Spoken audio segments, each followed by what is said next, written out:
everybody. We're going to get started in just a couple of minutes. If you could be making your way to your seats, we'd appreciate it. We'll get started in about 2 minutes. Testing. Can you hear me? Okay.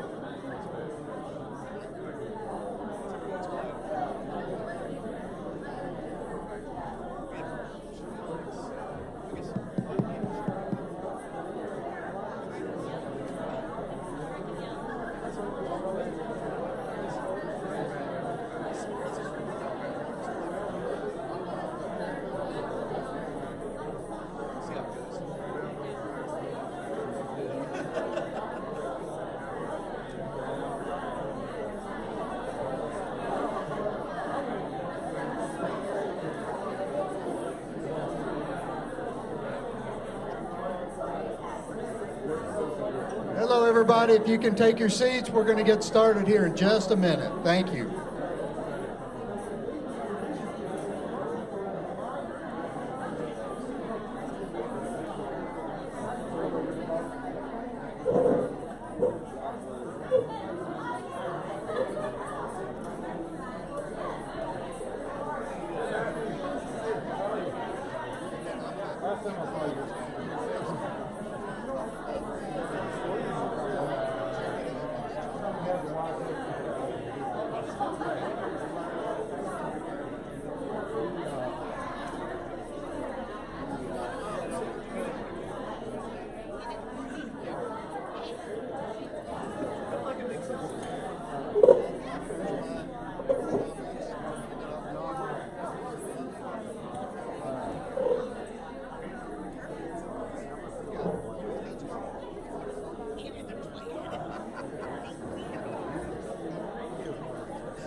Hello, everybody. It's wonderful seeing everybody here today.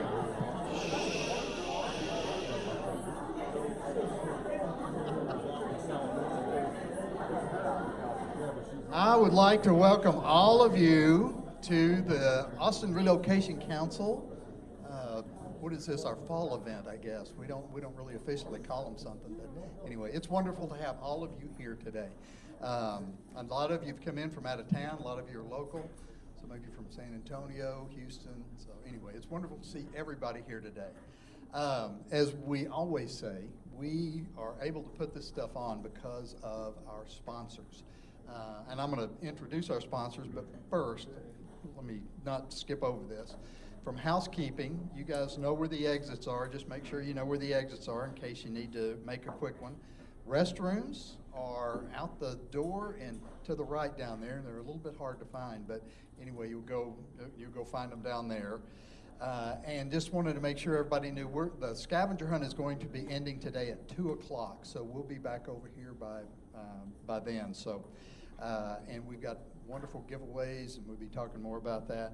But as you have to be here to win any of the door prizes or the scavenger hunt prizes, and so we're thrilled to have everybody here. And as I started to say a minute ago, we've got sponsors, we've got annual sponsors, and then we've got meeting sponsors. And what I wanted to do was just say thank you to each one of our annual sponsors, and then our meeting sponsors. So some of these are duplicates, but annual sponsors, we've got Weichert, Paxton, CWS Corporate Housing, Caprilo, Interconnex, Ward, North American, Global Tax Network, Bud Van Lines, First Tech Federal Credit Union, Prime Lending, Ayers, Serva, BGRS, Avalon, Daryl Flood, Martha Turner Sotheby's, City Place Relocation, Relocity, Altair Global, TRC Global Mobility, way to go TRC, ACE Relocation Systems, and SML. So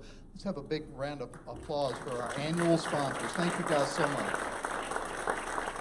When we do these things, we charge you obviously with a registration fee, and that sometimes that covers all the costs and sometimes it doesn't. So in order for us to do anything else like this, we depend on our sponsors. And so we also ask for meeting sponsors this time. And so let's give thanks to our meeting sponsors. That's AIRS, CWS Corporate Housing, Weichert, Relocity, JB Goodwin, Central Transportation Systems, Murphy's Corporate Housing, Foster's, U.S. Global Immigration Services, TRC, Prime Lending, and SML. Let's have a big round of applause for our meeting sponsors. Thank you. Our meeting sponsors are also going to be our team captains for our scavenger hunt. So anyway, thank you guys very much for this. Now, the reason we're doing our scavenger hunt is for our charity, and what I'm going to do is ask Tracy to step up and tell you a little bit about our charity. So, Tracy Hayes. So we've partnered with LifeWorks, Austin Relocation Council has, I think, for the last 4 years. And they actually brought some of their citizens to talk to us at one of the meetings, maybe 3 years ago. But it's a really embarrassing fact that in Texas, at least 40% of foster children end up homeless. And one of the things we learned is at the age of 16, if they run away, the system doesn't necessarily look for them. And Austin, with its cool kind of appeal, attracts a lot of foster children and homelessness from around the state. So LifeWorks has a goal of ending youth homelessness in Austin by having it be rare, brief, and non-recurring. And one of their big initiatives right now is transitional housing. And they wrap all the services around, so they're not like fix one problem. In order to participate in LifeWorks, you have to be working towards your GED. If you're a young parent, you have to be having parenting classes, anger management, budgeting classes. They do job placement. So if any of your companies wanted to partner with them, it's amazing. And they have a facility in East Austin where they have transitional housing. That's also where they do GED training. The whole realm, they can wrap them with all of the services. And their main initiative right now is providing transitional housing. So they have their own community that they built there, and they partner with large developers and management companies. And so we are helping with all the housewares. That's one of the things from this meeting, all of our funds, and we're gonna be able to leverage it by buying it wholesale, and they're gonna come next Friday, and we're gonna find out what their scope is. But especially young mothers, that they're hoping if they can have pride of owning something, their furniture and their housewares, that they might not go back to the situation that maybe helped lead to becoming single moms or abusive relationships. So we're really proud of it. They would love any companies that would like to go toward their facility and participate with job placement. You can do counseling there, just the whole realm. So that's our partner this time, and I think it's perfect fit for mobility. So thank y'all for coming, and thank you for all the sponsors for the meeting today, because that money will go directly towards them. So, and with that, I'll introduce Courtney, who's gonna kick off our amazing panel. All right, I'm Courtney Allen. I'm with Deloitte, and we've got our panelists here, Trey and Blythe. So I'll just give a quick introduction of myself as I get things reorganized here. So, like I said, I'm Courtney. I'm based here in Austin. I have been with Deloitte and in the mobility space for about the past 10 years. I specialize in global workforce solutions, so really helping companies as they think through, from a mobility standpoint, what their program is going to look like, and now with our recent changes that have happened in the past couple of years, really focusing more around that remote work, hybrid work, working flexibly. So really excited to moderate the panel here today, so I will pass it over to our panelists. Is this too loud because I'm a loudspeaker? So, okay. I don't know if I have to. Blythe Sparacino, I'm with Pinterest. I've been there since May in the industry for way too long. RMC side for 21 years and the corporate side for 6 years, and I'm based out of Denver, Colorado. All right. Trey Delmark, Director of Global Mobility at USAA. I've been with USAA for about a year and a half. I can honestly say it's the least amount of relocation I've ever managed in my entire life. This industry's changing so rapidly, which is why this panel's here today. Much like Blythe, been on the corporate side about 12 years, been on the RMC side for about 15 years. So happy to be here. All right, so just to give you an overview of what we're going to be doing today, we just did introductions, and then I'll just give a quick overview of what we mean by working flexibly in today's world. Then I will moderate several questions around what USAA and Pinterest are doing today. And then we'll give a little bit of perspective from Deloitte on what it looks like moving to a flexible work environment. We are going to ask that questions stay to the end just so we can get through all of our panel questions. But if you have any, we do welcome them. We have saved time for it, so we're really excited to make sure that you can all be involved and ask those questions as well. All right, so working flexibly in today's world. What we mean by that, just so everyone's aligned on the same page, is that we really want this to be about like hybrid work, remote work. That's what we're referring to when we talk about working flexibly here. So I know that there are, with other companies, different definitions of what that could mean, but that's really what we're going to be focusing on here today. So big picture, we're looking at this point, you know, we're now a couple years into the pandemic, or now some think after the pandemic, that we've got about 80% of companies are really looking at and allowing some form of hybrid work. So they're allowing hybrid or remote work.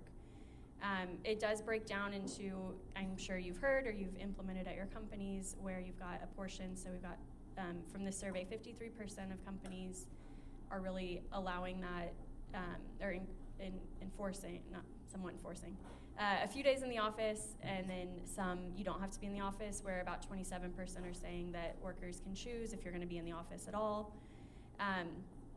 So a lot of flexibility, a lot of different types of flexibility than what companies are used to. From an international perspective, so looking at that cross-border, international cross-border, it's really more around 35% of companies that are actually allowing more of that global cross-border remote work. So there's definitely companies taking it different ways. One of the things that I do want to mention that we'll kind of go into here in a little bit is that with remote work, with hybrid work, one of the things that are really driving this is the idea of this kind of tension between talent and the organization, so the employees, the workforce, and what the organization wants to mandate or enforce. So we're seeing that with the culture with employees, there's been a lot of drive around, you know, employees have a lot of the power, or they, you know, they want to be able to be more flexible, and we're hearing a lot about how it can enable DEI and different things like that, which is great. But then there's that tension with the organization of how do we enable this, right? How do we make this something that is possible within our organization, that fits within our culture? A lot of companies are concerned that if we allow people to be in other places, what does that do to our internal culture? What does that look like? Or from a risk perspective, you know, how do we enforce that? So we're going to dig into some of those questions a little bit more here today. So as we go into the panel discussion, one of the things that I do want to set up is this spectrum. I realize the font's probably kind of small and maybe you can't see it. Hopefully it's a little bigger, well, slightly. So we'll kind of go through that. It's got great information on it, I swear. Yes. You're going to love it when you see it in person. Noted that next time we'll make the font much bigger, fewer words. So from that spectrum, and what we'll hear today from our panelists, which is great, we've got opposite ends of the spectrum, is really one side, you've got this default to no. So where a lot of organizations are saying, you know, we really don't want any form of cross-border work. That could be from a domestic or an international standpoint. And they're saying, you know, from our perspective, it's not worth it. It's not something that we need to do. Default is no, it's too hard for us to enforce. The most common that we're seeing right now is the next level, which is control or manage. And so what that looks like is by exception. So it's not necessarily everyone that's allowed to do it, but we've got certain exceptions in place. This has been the most common, but we've definitely seen in the past several months more companies rolling out policies kind of shifting along that spectrum. So we'll see that companies do shift along the spectrum. I'm sure everyone's familiar with the headlines that we heard when the pandemic first started. You know, everyone went remote, and then it was anyone can work from anywhere, and then it's, oh, let us backtrack that a little bit. So we'll kind of see how that's played out. In the middle here, we have experiment. So this is, they're allowing certain locations or certain programs or certain populations are allowed to go to different places. And then this next one is try to get to yes. So I think this is where, from what we're hearing from a lot of companies, this is where a lot of companies are trending towards trying to hit, is this, we want to get to yes. We want to enable this as much as it feasibly works for our company. So essentially that means there's a policy, but there are certain limitations and guardrails. So we'll get to hear a little bit more from our panelists on what that's looking like in their organizations. And then the far right is always get to yes. So essentially they're saying anyone can go anywhere. There are little to no limitations. There might be a couple small guardrails, things like, you can't go to just, these specific countries, but really they're always trying to get to yes. We'll hear from, and I'm sure you're all across this spectrum, so I want to pass it over here to our panelists and understand, what is your philosophy? Where do you feel like you fit on this spectrum? It's been a real struggle at USAA. We're about 38,000 employees. A year ago, we had 25,000 that were fully remote. We had about 12,000 that were hybrid, but that hybrid was kind of employee flexible. If you wanted to be in the office, you could go a day. If you didn't need to go. And we had less than 1,000 employees in office. Leadership has really been driving toward a more structured hybrid approach that is almost a mandate of 3 days a week in the office. There's a little bit of flexibility of what does a day in the office mean. Does that mean coming in at whatever time you want to come in at? Maybe you leave early and finish the day at home so you can make the kids' football game or basketball game. There is some flexibility there, but it's definitely driven by the manager. But I would say for our general population, there's been an immense backlash at forcing people to be in the office 3 days a week, when for the past 2 years we've been preaching, if you're coming into the office, make sure you're doing it, make sure it's meaningful, have a purpose. Don't just treat it as, checking in on the clock to do your time. Have team meetings, have group lunches, try to make it productive and useful to be face to face. And now we're kind of backtracking, saying, no, just show up 3 days a week and do clock into the office. So it's definitely been challenging. So obviously Pinterest is a tech company. Some tech companies are requiring people to be back in the office. Pinterest went to the opposite end of the spectrum, where we implemented a policy called PinFlex. So there's a lot of flexibility. Most employees work remote, but they have the option to go into the office whenever they want to collaborate. So we are between that experiment and try to get to yes, more of the try to get to yes, because we do have policies and parameters in place for both cross-border and domestic. Just one quick thing to add. The other aspect that's been frustrating to our employee base is, as I said earlier, we were 25,000 that were remote and 12,000-ish that were hybrid. That's starting to gravitate more 50-50. We're taking roles that we said were remote last year, and we're now saying, you need to be hybrid, you need to be in the office some of the time, and if you're within, and they're working on establishing what that radius is, if you're within 25 miles of a major USAA campus, then you need to start coming into the office 3 days a week. And as you can imagine, that messaging has not been popular. Yeah, we don't have a requirement at all for anybody to be in the office. It's very rare, or for even relocation for that matter. If a manager approves someone to be remote, they can work anywhere they want in the U.S. as long as it's a payroll registered state. I think we have 6 states that aren't payroll registered, but if a recruiter wants to hire somebody in a state, it takes about 6 to 8 weeks, and we will do that. So we'll eventually get to all 50 states. All right, thank you. I think that takes us really well into kind of this next question and around challenges that we're seeing around implementing remote work. And so what we heard is, and overwhelmingly what we're hearing from companies, is just that figuring out what that policy looks like, it can go back and forth, figuring out what makes sense. You want to do what's best for your employees, but you also want to do what's best for your organization, and then you have that culture dynamic of what's appropriate for your culture. So we heard with Pinterest, the culture was, we're flexible, you can go where you need to go. We want to make sure that you're able to be where you want to be. And then we heard with USA, right, the battle of we want to allow it, but then we need you in the office, but then we're not sure where and which is like very, very common that we're seeing with companies.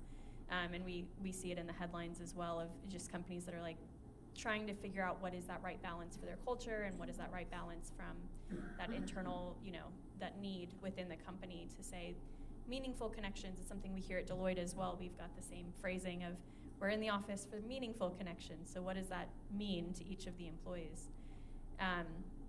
Another major challenge is the tax compliance piece. So Blythe mentioned a little bit about being registered from a payroll perspective. So companies wanting to make sure that from that compliance piece that they are managing that component of it, because it can potentially expose the company to quite a bit of risk. What we can see, well, maybe you can see here, is that the reasons for remote work, the top reason that we're seeing why companies have kind of shifted this direction is that employee experience, wanting to be able to provide that flexibility, which is what we're hearing as well from our panelists. And then from an ownership perspective, because employee experience is that key driver, we're hearing that HR tends to be the most common owner of the remote work policy and of these hybrid work policies. And so want to get a sense from both of you, what role or mandate has global mobility been given at your organization? It's definitely landing in HR. At USAA, it's definitely landing in HR. And it was a bit of a conversation of, does it end up with HR operations or does it end up in global mobility? HR operations, the leader was mandated the task of establishing what roles were hybrid, what roles were remote, and what roles were in office early pandemic. So there was justification that maybe it stays with HR ops, but as we've gone down this path, it feels like more and more it's going to land in mobility. Now it's about having the resources to put a program in place that meets USAA's governance and controls requirements, because I think what you'll find, and I don't want to jump too far ahead, but I think what you'll find is building the policy is one thing. Having a mandate that says you can work in this location for 14, 30, 98 days, whatever that is. But do you have a control in place to manage to that? Or are you allowing the onus to be on the manager and the employee to ensure work location is updated appropriately for the tax ramifications? Do you have a process in place to make sure right to work is actually identified and understood? And I think a lot of companies right now are more, if the employee says they can work there, then we believe the employee can work there. And that is not USAA's way. Definitely not. And again, a little bit of the opposite at Pinterest. Though it's owned by HR, we have one person in our people care team that is a PinFlex specialist, where all the questions go to her, but then she loops in global mobility. My manager definitely had a seat at the table as a strategic partner and advisor along with corporate tax. I haven't really gone into everything at PinFlex, so if I can just do that for a minute. We allow employees 90 days per a 12-month rolling calendar year to go to any country they want to work, with the exception of a few countries. And with that, we place the onus on the employee for work authorization and any tax liability. So that's where it gets quite a lot bit different than USAA. So, and they can go to multiple countries, but again, that work authorization is on them. So we don't have any controls or levers in place. If an employee wants to do that, they have to be at Pinterest for 6 months before that can be implemented. If they're there less than 6 months, then it's 30 days. But they have to get manager approval. They have to review our international travel policy, and then they have like 14 boxes to check and agreeing to that they understand that the implications are theirs. Courtney, I would be curious, and I don't mean to put you on the spot, so I apologize if I am. The ownership of going to HR, and just anecdotally conversations I've had with peers, when you talk about remote work, I've seen many instances where it's more of an administrative employee to manager approval process, and something gets flagged in payroll so the taxes get withheld appropriately. If it's like a permanent remote kind of request, doesn't touch global mobility. Whereas if it's an international remote request, it's viewed that mobility has the expertise because of the assignment program that they may have, or the permanent move program they may have that's cross international border. So mobility owns international, but payroll / manager owns domestic. Do you find that common, or do you have any thoughts on that? Yeah, I think that's a really good call out because mobility has that expertise, right? So what we're seeing a lot of is just that a lot of companies are wanting to put this with HR. They're wanting to sit it with HR. They're like, they're the owner, this makes sense. It's a people policy, but that they are working closely with mobility in order to enable this. So whether that's by leveraging mobility technology or resources, ideally it is someone on the mobility team who's able to help out, which it sounds like is what's happening over here, which is great to hear. I think that's, from our perspective, that's best practice, is having, and we'll go into this a little bit more later, but having that cross-functional stakeholder group and making sure that mobility is involved, because they're typically the ones that are raising the red flags and saying, hey, you put out this policy, but actually did you know that it could cause this problem, this problem, this problem, and this problem? And so that's actually kind of what triggered a lot of the more specific, detailed policies and guardrails, is by mobility raising their hands and saying, you know, these are important things that we need to consider. Has anyone at the company thought about this? If not, like, let me share some of that. And so it's been really interesting to see how that, I have one company that it literally went from mobility, saw that their C-suite was living in random places as they joined calls during the pandemic, and they were like, hey, just wanted to mention that there could be tax implications to that, or have you looked at your immigration concerns? And they're like, what do you mean? So it fully triggered a complete refresh of their entire way that they were looking at working. So absolutely. It is, I mean, education is so key. It's amazing how many managers have no idea that there's a potential state tax liability issue, or an immigration. We had an employee who was hired. He's getting married to a Brit. He wanted to work like the next 3 or 4 months in the UK until they got married so she could get her green card. And the manager's like, oh, no biggie, go for it. It's like, I guess I've been living in this industry too long for that just to be an automatic red flag, but it seems incredibly obvious to me. Well, logic to you, but not to a manager, right? And how did you catch wind of that? I don't remember how we caught wind of it. The HR business partner might have said, hey, this is happening. Do you think it's okay? You know, it's great that they knew to raise it to you. Yeah. Right, well, sorry. Nope. As you know, I'm sure everybody catches wind of employees in different locations, so we get random find outs, and then we're the bad guy, of course, right? We've had a guy working in Brazil, had no idea. The manager told him he could be there, but he was emailing me checking about his H-1B extension, and so it all unfolded, and unfortunately, he no longer works at Pinterest. So sometimes we are the people that have to say no. Absolutely. So that takes us perfectly into really looking at some of the guardrails and parameters that companies are putting in place. So even where there are more flexible policies, where companies are enabling more, we're still seeing there are some sort of guardrails and parameters. So from an international perspective, we're seeing that there is quite a spectrum of companies offering anywhere from up to 10 working days to some are offering unlimited. I know it's difficult to see which ones are which. But overwhelmingly, we're seeing that companies are putting some sort of guardrails or parameters around the number of days that people are able to go internationally cross-border. I would say 20 to 30 days is your most common that we're seeing where companies are allowing it. From a domestic standpoint, the majority of companies are enabling unlimited. There might be some sort of, like where we heard if there's no payroll location there, then they might be a little bit more restrictive about where you can go or for how long. But from a domestic standpoint, it tends to be typically a little bit more flexible than an international. And then from other guardrails, so while we've got day limits, those are always really important. We also have things like immigration right to work, right? If you're not legally allowed to work there, it's, companies don't want you there because that could put you at risk, that could put them at risk. But then on the flip side, and what we'll talk about in a little bit, is how do you enforce that, right? And are companies enforcing that? And we're seeing that a lot of companies either don't have the tools yet to enforce that, or they're putting that burden on employees to say, like, you need to know if you can work there or not.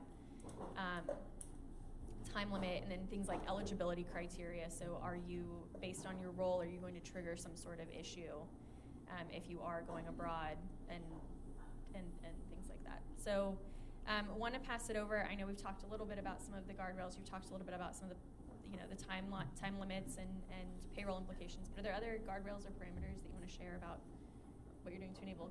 Yeah, for USAA, our global footprint is very, very small. We have a small office in London, Luxembourg, and Germany.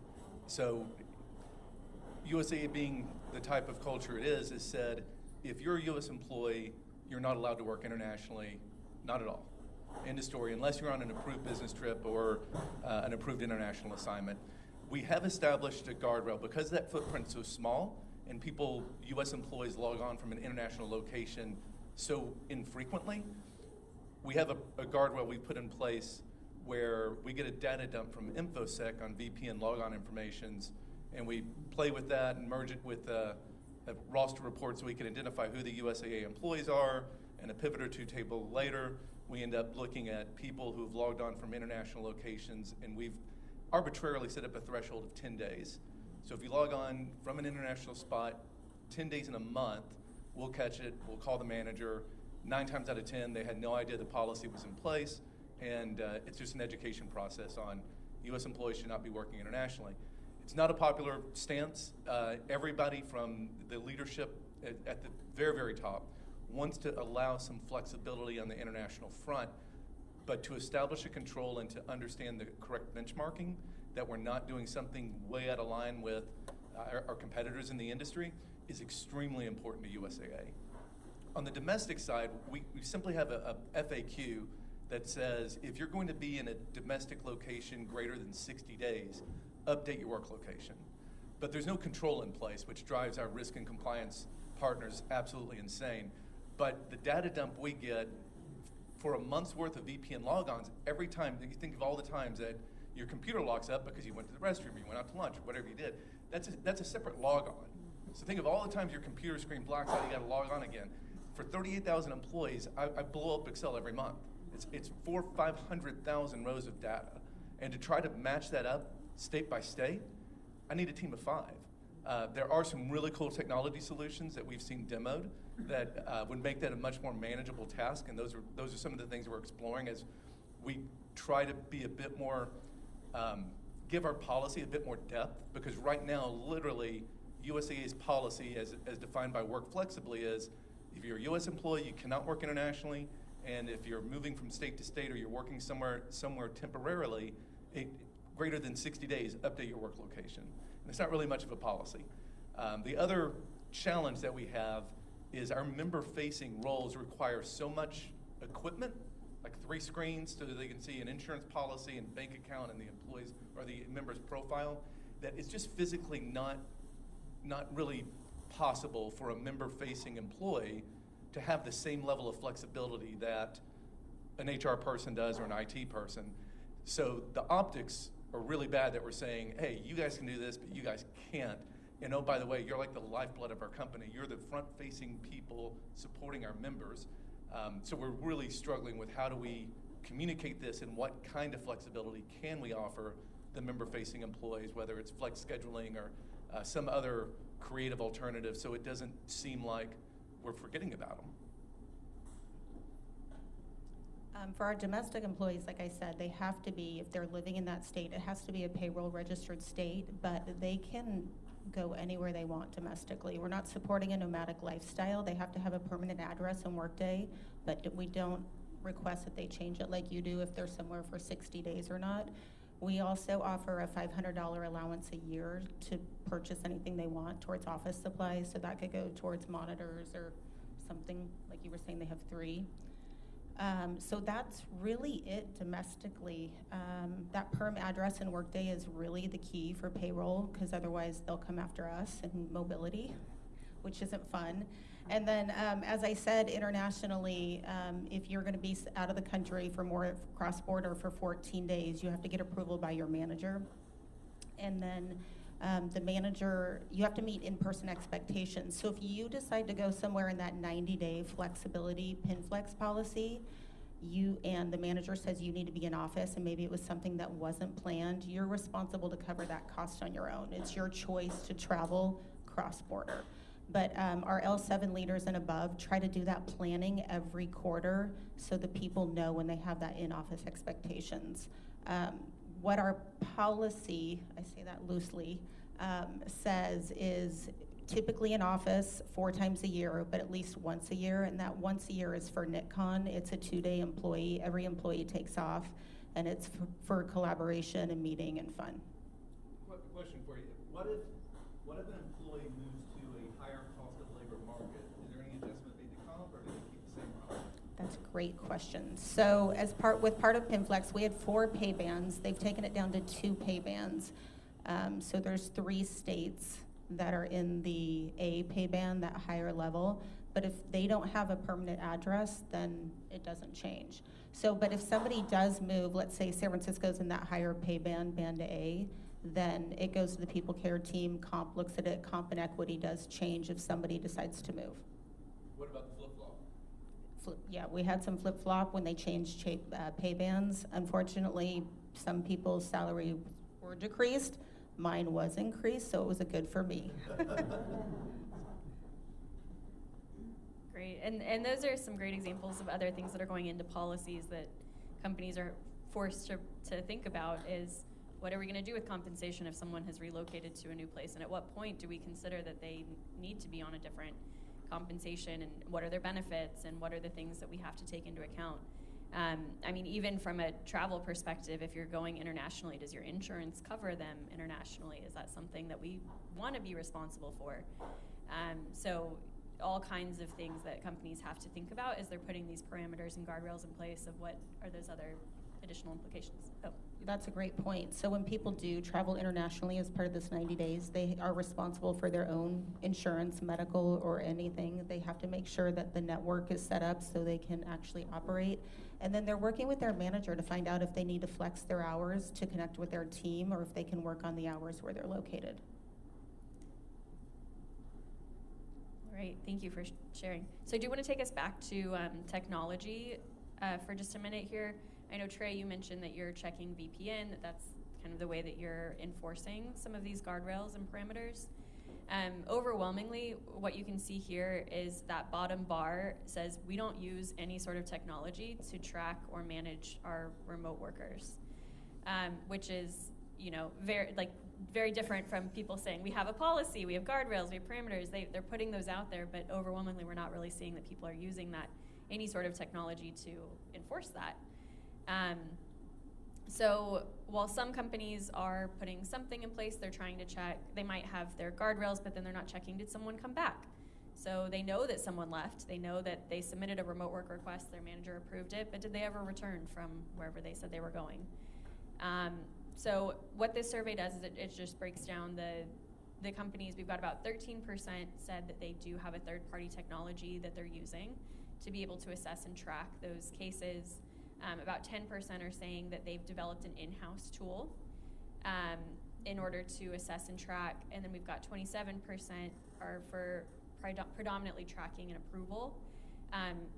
And so it's not going to quite add up to 100%, just so you're clear, people could select multiple answers. But overwhelmingly, you can see like that assessment piece, that kind of that other component of it is just not happening at this point. But we are seeing a lot of companies who have kind of shifted directions and are starting to explore that or looking at what ways do they have to be able to enforce it, because they are seeing that a lot of people are not adhering to their policy. So I want to pass it over to ask what kind of controls. It's the biggest question we have right now, because we can manage, given the small footprint internationally, we can manage the InfoSec data dump of VPNs and manually, VLOOKUP and Excel spreadsheeted a way to figure out where people are, but domestically it's not possible. We're really exploring a very holistic solution that would have the intake where the person would make whatever temporary remote request we're talking about, domestic, international, permanent remote, whatever the case may be, and hoping that the tool will have the power from a taxation perspective, an immigration perspective, and then our pre-established business rules to essentially give a yes/no in most of the cases, interact with payroll to do the appropriate tax deductions, and require proof of their right to work in that location, whether it's a snapshot of their birth certificate to say, I want to go to India for a month. All right, well, prove to me that you have the right to work in India. Here's the proof. Okay, done and done. The routing for the approval process, we would like to be automated. It's an initiative that's gotten a lot of traction. And we have a new HR officer, chief HR officer, and it's real high on her priority list. I know from a prioritization leadership meeting that took place like literally last week, it made the short list. It's just where it's at on the short list. So it's not going to be a Q1 short list item, but it might be a Q2. And so our approach right now is to really address the guardrails and what the policy framework is going to look like. So when we can implement that technology solution, we know what we're trying to implement. We've also had we have a business travel program that's similar when you start thinking about, okay, it's really monitoring taxation in a particular state. So I think we have several lessons learned from that implementation, and I hope we can leverage what we've learned from that to make this one more seamless. Well, you've probably caught on by now, we don't use any technology because we put the onus on the employee. So it's interesting to what you say, like we have a policy, but nobody tracks anything. So, you know, this was just implemented effective July 1st. In January, it'll be reviewed with some metrics, employee surveys to see if any changes will come out of it. And I do expect some changes, and that'll probably equate to happy and unhappy employees as part of the PIMFlex changes. So you'll probably see that in the media in January. From an industry perspective or from a tax perspective, if a regulator audited one of the Acme Brick and found out an employee was working in California or a particular state, and the company says, hey, Acme Brick, our policy is onus is on the manager and the employee, does that fly? From a Deloitte answer, I'm going to say that you need to be fully compliant with all of the payroll requirements and reporting requirements. We haven't seen a lot of audits yet, but we're anticipating that they're coming. Yeah. So as companies roll out these policies, there is the expectation that there's some sort of enforcement behind them, that people have the right to work, that people are reporting payroll where it's necessary, that people are filing tax returns where it's required. But because it's still so new in so many places, and just government trying to get their arms around it, we haven't seen anything yet, but we anticipate that it's coming. And then our PINFlex policy is probably 24 pages, but we also have a PINFlex for recruiters, PINFlex for employees, PINFlex for managers. I think there's 8 in total for people to reference. So when they say the onus is on the employee, it's just reference to what compliance guidelines they have to follow for themselves. So our employee can't say, nobody told me.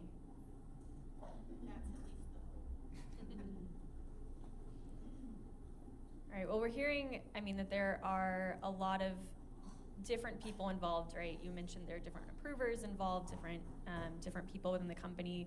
You need to get IT involved. If you've got technology that you're trying to implement, you need to get, your tax side aligned, your HR side aligned. You need to get everyone aware of what's going on. So what are you doing internally to align stakeholders and build that case for getting a remote work? Yeah, I totally wish I could take credit for this, but I walked into it. At Usaa, we have a Mobility Advisory Working Group, kindly referred to as the MOG, and we meet once a month, just a quick 30-minute meeting most of the time. Sometimes we expand it to an hour, and whoever put this group together did an astonishing job because it's all executive leadership.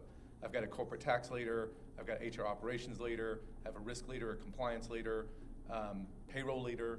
It's a very expensive phone call given the talent that's on it. And whatever the particular issue is, whether it's centered around our executive business travel program, Work Flexibly is going to be on the agenda this month. We talk about these particular items, and I think that relatively shortly we'll have a working session with that group and a consultant to help us establish what are our guardrails. Separately, I talk to corporate tax and HR ops a lot. Those are probably the 2 critical stakeholders that I've brought into this the most. Legal probably being next, and risk and compliance. Keep them up to date, but as soon as you throw up a flag that we're doing something, they get all up in your business. So try to keep them at arm's length. But yeah, for us, that advisory working group is a great way to socialize ideas and get a pulse for what leadership across the business is really thinking. Yeah, and I can't take credit either. They announced this PinFlex policy in April, and I didn't join till May, but it was a lot of cross-collaboration between C-suites and executives, payroll, risk, corporate tax. My manager started in December, so she was heavily involved as well. And these conversations happen at least once a month where they're on a call to see what they're going to roll out effective January with changes. I think that's great to hear that there are consistent, ongoing conversations, because that is really important as this continues to evolve. We know, like we've heard over and over again, right, that things are changing constantly, and so really important and great that you do have those continuous meetings to keep those people aligned and aware, and you can continue to raise those concerns. I want to take us to our last question of how are you scaling your team and building the business case for people, technology, and vendor support? So, you know, where obviously you said the Excel spreadsheet that you deal with takes 5 people just to review that. If anyone's trying to do any sort of enforcement, approvals, anything like that, it obviously takes a lot of manpower compared to what used to be, so I want to hear. It's a little bit of a scary question. I spoke with a peer that rolled out a pretty sophisticated work flexibly program. And they're a small company, maybe 3,000 employees, and they thought they might get 50 requests, and they had 250 requests. So not knowing how much people are going to request, so let's just stick with temporary remote. You know, I want to work in Colorado over the summer kind of situation. Not knowing how many of those requests are going to happen, and then not having a great appreciation for, okay, we're saying we've got tax rules, and in this case, we don't have to worry about immigration, but we have business rules in place, and we're hoping most of the time we get that automated yes or no, but is most of the time 50% or is most of the time 95%? So chatting with peers, I think I'm going to need extra heads. Getting the executive leadership to back up this particular idea, I feel pretty good about it, but it is a bit of an unknown right now until we really understand how effective the automated business rules give us the yes-no answers. So my manager secured headcount for 2 people in January, hence me being at Pinterest. And then we just hired somebody else internally that moved over from the people care team. But that wasn't to support remote work. But part of the 4th person that was just hired was that might come down the pike. So unfortunately, I don't have a lot of information to offer you in January. If that responsibility falls on us, if we have to monitor work authorization or if somebody's been somewhere for 90 days, then I'm sure we will look at adding more headcount to support that. Great. Well, thank you both so much for answering all of these questions. I do just want to give one quick, before I go into Q&A, just share a little bit about, I'm sure people are asking or thinking, you know, what's the right answer? What should we be doing? What's that, you know, best case scenario? You know, the Deloitte answer, right, is that there's no right answer. As we've seen, there are lots of scenarios, lots of different directions that this can go. Every company has to look at it on their own and really think through from their culture, their risk tolerance, what is going to be okay for them. So I just want to walk you through a really quick kind of case study to share an example of how kind of what we're thinking is a leading program or a best-in-class program, the key components that they think about. So like I said, there's no right answer, but there are specific things that are really important to address as you go through this. So a company that I've been working with early on in the pandemic, they figured out, you know, we've got people who are literally everywhere right now. And they started out with a survey just to get a sense of where are our people, what do we need to do. Depending on culture, that could be a voluntary survey, that could be a mandatory survey. I had one company that had employees had to submit tickets, and then they ended up with 50,000 tickets, and they were like, we don't even know how to review these, of what this looks like. But for this company, they did do that initial survey. They then identified that based on their culture, they were like, well, we don't want to be invasive. We're not going to do VPN checks because our employees will, you know, revolt if we try to go that route. So now that we know that people are everywhere, we're going to really look at what is our risk, where do we think people are, what are the places that we really need to watch for, and put together that kind of assessment of what what are our red flag countries or locations that we need to make sure that people understand they cannot go to these places. This is where we need to restrict it somewhat. So from there, they then determined, what is that critical policy that we want to put together? What are those guidelines? What are the things that we are going to enforce that we're willing to, have a little bit of risk and really put together that policy? They realized that, enforcing that policy was going to be important. With a large organization, they needed to make sure that people were where they said they were going to be. They knew that they were going to be really high exposure if they didn't do that. And so ultimately what they decided was that in order to track and manage this, they wanted to build an internal technology. So that was the route that they went, is they then had to go out and design based on all of the different guardrails, requirements, things that they put in place, and said, we need to make sure that this technology can track, that it approves, that it sends it to the right people to make sure that we have the right levels of approval for these people to go out, that we then have some way of them informing us of that they've returned from the location, and then that it flags so that they know from a payroll perspective that this person is now in this location, so that way they know if they need to switch their reporting location and make sure that they're withholding in the right places. It also manages from an equity standpoint so that it can flag and say, okay, now your equity is sourced to this new location, so we need to make sure that it's reported there. So while employees are still responsible for their own taxes, they now are making sure that from a company perspective, they are covered. And so for them, what we recommend is making sure that you do have that technology in place, and that this company, they put this technology in place that really automates a lot of that process for them. Because like we heard, trying to do it manually is next to impossible. It's to a beast. really, yeah. It's a beast. To really make sure that you can do that and do it well. So they made sure to communicate this out. The technology is still in process, so they haven't fully rolled it out yet, but that is the expectation. They actually hired a fully new team of people to manage this new technology and their policy. And so then that way they can make sure that they're maintaining it, updating it, and evolving as appropriate. So that's one example. Obviously companies are going to do this in lots of different ways, but just wanted to share kind of an example of what kind of a leading program might look like that's fully looking at end-to-end, how do they, from policy design to enforcement, what that looks like. So I want to open it up. We've got about 10 minutes left for Q&A. Does anyone have any questions for, all right, yes. Right. With the new hybrid thing, right? So you talk about flip-flopping the narrative, right? Oh, you can do this. Oh, no, now you can't do this. You have to do this. Are you measuring the amount of fallout you have from the people who are being pushed back? Oh, great question. So attrition is way up. However, it's way up everywhere. So it's a little hard to isolate what effect this is having on our employee population. Usaa has a very generous set of benefits. They've recently moved to more cash out of PTO. This will have a point, I promise. We've recently moved to cash out of PTO. Prior, you could just collect it. So we have people with 10 weeks of PTO.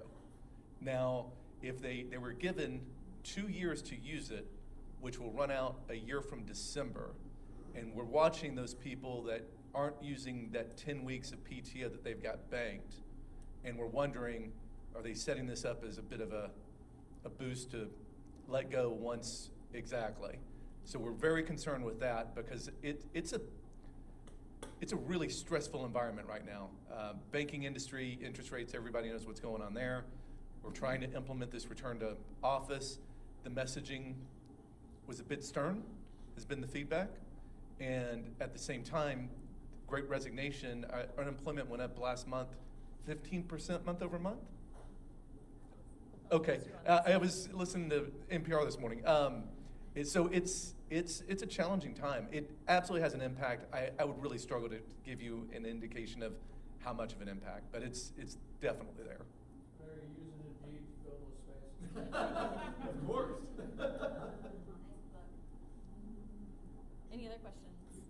Yeah, Trey, you mentioned that it wasn't very well received by the employees in terms of the return to office messaging. Can you share what were some of the reasons given by USA's leadership in terms of the reason for moving back to 3 days in the office? That's a great question. If somebody didn't hear the question, it was what's leadership's reasoning for being rather firm on 3 days a week in the office? And we've heard everything from, well, productivity improvement, but no one can show any numbers that productivity improvement happens.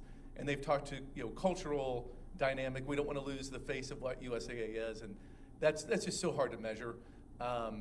So the excuses have frankly been kind of lame, and I think that's adding to the challenges. I want to throw in an extra point, but it's kind of a lengthy one, so I'm hesitant to go there. I read a really interesting study of in office, and this is something that leaders are leveraging. You are less likely to leave your organization if you're working from in office, but now they're kind of twisting the logic to say, all right, we're going to have a bump in the road to get to where we want to get to, but once we get there, we'll have a better stickiness factor. So that's an excuse that's kind of flying around, if that makes sense. I know you didn't ask this question to me, but one thing that comes up and that we talked about before coming here is everybody wants work flexibility. Let me work from home. I want to stay at home. Not everybody, but a large percentage. But then we have employees that are complaining, well, I work too much. I don't leave my desk. I'm working weekends. I can't babysit you. You're responsible for yourself. You can't have the best of both worlds. Then set parameters for yourself. You're a big kid. I wish I could say that. Say it nicer. For those of you in the that are your organization's really focusing on DE&I, really interesting work there of how hybrid affects DE&I, because if you think of what employees take advantage of hybrid, there's a larger population of the family caregivers, which the majority is the wife. However, when you look at the survey on who gets promoted, managers continually say, I'm more likely to promote somebody who's in office. So does creating this hybrid workforce adversely affect DE&I? Really, I don't know I know I'm coming out of left field on you right now, but any comment on that? Well, I was going to say, I was waiting for the flip side of it, because I was like, oh, I can share on that side. But, I mean, it's exactly what you're saying, right? That it's both an enabler and also a concern, because it is, it's helping people to be able to be more flexible. It's helping to support where people might have different needs. But at the same time, it potentially can cause that, where if someone's not getting that face time, if they're not getting, that exposure that they would have had in the office, then it can negatively impact them. I think that's why check-ins are so important with managers, especially being virtually. Hopefully most companies have implemented those. I know I have a check-in with my manager once a week, just a half hour, to know what's going on. And then we were in San Francisco last week at a team meeting, and the collaboration was amazing. We saved the really big topics for those in-person collaborations, and we got a lot done. Question? Yeah, I was just curious, following up on the theme, if either of you had seen trends within your organization of preferences for in-office versus remote skewed by years of experience, and whereby maybe counterintuitively people who are earlier in their careers are wanting to get into the office and then needing to have that be aligned with an organization that's providing more flexibility to people with families and people a little bit farther on in their career. Yeah, great question. I have not seen any metrics, so anything I provide is going to be anecdotal. Hearsay, I heard that people, before pandemic, USAA was about 25% virtual. I heard from people that USAA sucked at managing remote employees pre-pandy. And post-pandy, they've gotten a lot better. Just having the right protocols in place, making sure that you're inclusive of the people who are working virtually in a meeting. They've greatly improved on how they manage remote workforce. So I would say USAA does a pretty good job of it, but I don't have any metrics to back up what I'm saying. I don't have metrics either. We were lucky enough to have an hour meeting with our CHRO when we were in office last week at headquarters, but they are measuring metrics by badging in and out, and those she'll get to us in December, but she said our offices are at an all-time high. People want to collaborate, and we're hiring a lot of young people right out of college, software engineers, and I think it helps that we have a full cafeteria for breakfast, lunch, and then if they're working at dinner, they can do DoorDash on the company. So it makes people want to come into the office when they don't have to pay for their meals. And I think one thing just to add to that is that we're seeing that with younger employees, it's really about coming in on their terms. So it's not necessarily that, you know, they don't want to be told, I have to be there 3 days a week, I have to do this, or that this is why you have to be there. I know you shared, there were lots of reasons that people gave for why people need to be there, but it's really about being able to dictate, like, this is why I need to go in, or this is why I want to be there, because my team is there, therefore we can do stuff together. But if my team's not there, why do I have to be there? Or if my team is abroad somewhere else, then why do I have to be there? So that's a lot of kind of what we're seeing from that perspective, is that you've got kind of older generations that are like, we've always been in the office, it's the thing that we do, this is what's expected. But then from the younger, they're like, well, I need that reason, I need that purpose. You can't tell me what that reason is. I need to be able to dictate what makes sense. Yes. Are there? Sorry. Go ahead. I was going to say, Trey, is there a day that is sort of required for all people that have to be there, say, you need to be there 3 days a week? Is there a Wednesday so that you know that everybody's going to be there? No, it's talking to people in office, it definitely leans Tuesday, Wednesday, Thursday. Friday's pretty dead, Monday's pretty dead, but no mandate, other than I know like the payroll team, because of what tasks are required to do biweekly payroll, that they do have requirements based on business activities. But unless there's a business activity requirement, nothing. No. Yeah, are there particular cities, both internationally and domestically, that are sort of like favorites for remote work that you guys have? Absolutely. For us, when we looked at that information, because we were putting together a proposal for leadership on allowing international remote, and we gave them some options.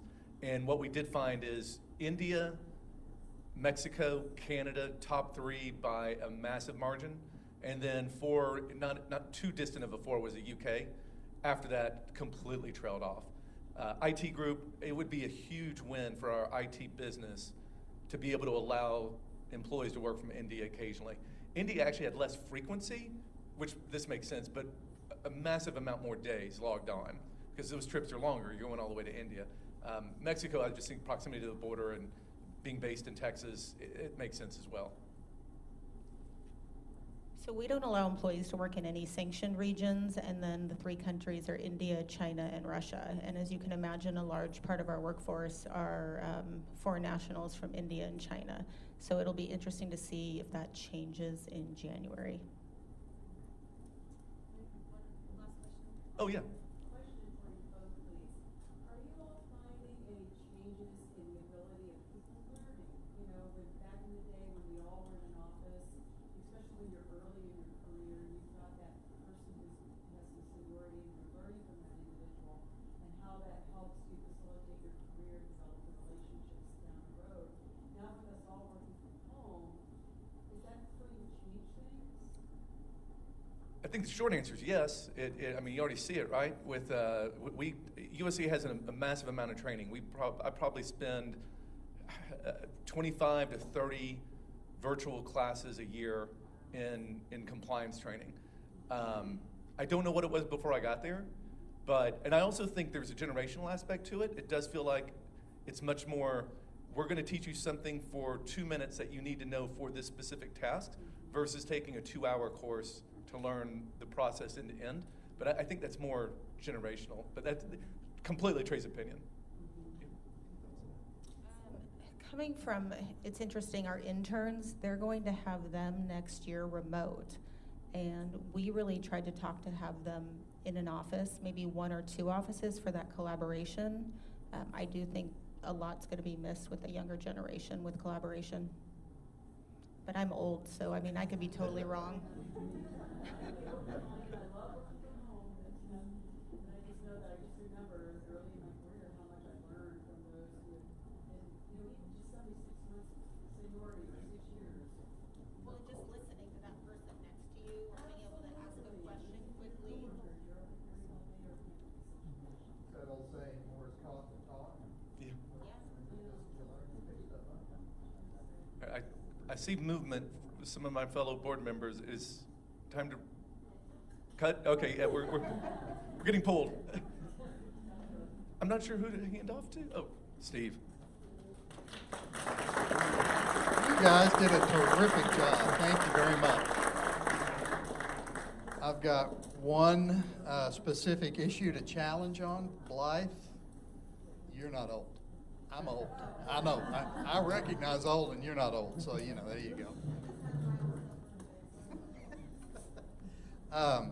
One thing I wanted to do was recognize the board members, and let me just read them off. Appreciate all of the hard work that goes on behind the scenes here to put these kind of things on. So, Eileen Rao, where's Eileen? Thank you, Eileen. Judy Alloway, Trey Delmark, we just heard the remarkable wisdom from Trey. Trey Miller, who's not here today. Kathy Garner's not here today. Alex De La Garza, thank you so much for all your hard work. And Tracy Hayes, Tracy, thank you very much for all your hard work. So thanks to everybody for everything that they've done. I wanted to mention the scholarship committee. Judy's in charge of the scholarship committee. Judy, raise your hand. We are looking for volunteers, really for a lot of our committees, all of our committees, but the scholarship committee specifically. If anybody's interested in helping out with that scholarship committee, please contact Judy today before you leave, if you would, or just reach out to her later. So anyway, thank you for that. And now, we're going to do some door prize giveaways before people leave for the for the scavenger hunt. I need some help. Alex, would you come help me? I need you to pick. We've got 4 giveaways. Would you just pick for the first one, which is a $100 gift certificate from Plus? Just one. Yeah, just one of those. Doug Klaus. Doug Klaus. So you get a $100 Starbucks gift card from Plus Relocation. Thank you, Doug. Good seeing you. Yeah. You know, a lot of people forget that, and it goes into my pocket. So, okay, the second one is, let's see what that is. It's from SML Relocation. $100 gift card for Target. $100 gift card. Okay, here we go. Parker Stansbury.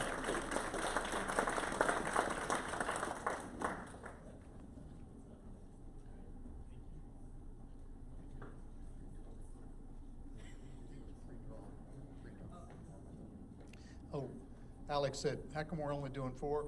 They were pre-dawn, so pre-drawn. So, Eileen, thank you for doing that. Yeah, so we're going to do the next one is a $50 Target gift card from Ace Relocation. Tariq.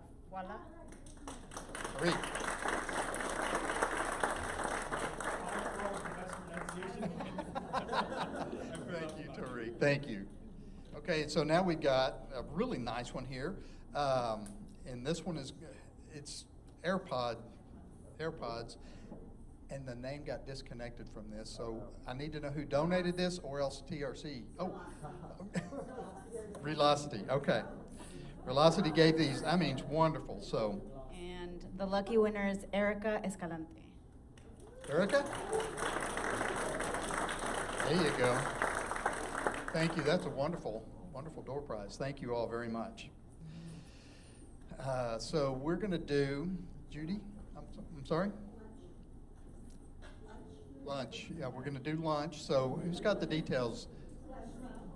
Sherelle, okay. Oh, there you are. Okay, you guys. So you have really a whole lot of options, and there are 2 beautiful ladies back there that are going to help you with your choice. So your options are salads or sandwiches.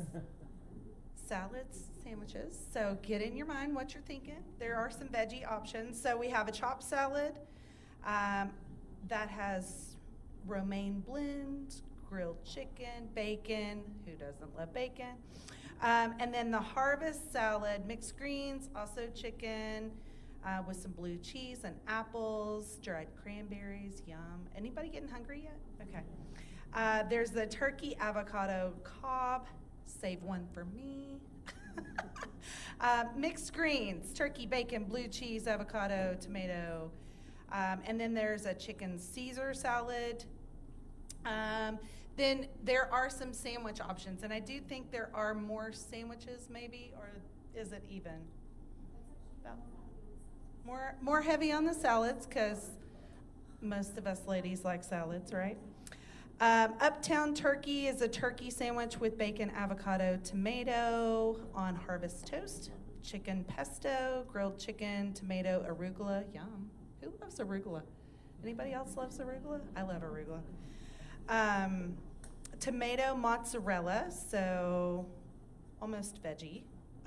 Fresh mozzarella, tomato, roasted red pepper, arugula, ham and Swiss.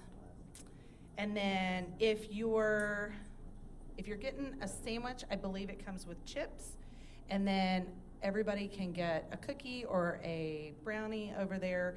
The drink options are sweet tea, unsweet tea, and water. So those are your options. Come see me for your drink, and I'll direct you. And be thinking about what you want. I described it so well, right? First things first, if you are a team captain, raise your hand. Okay, all of you go first.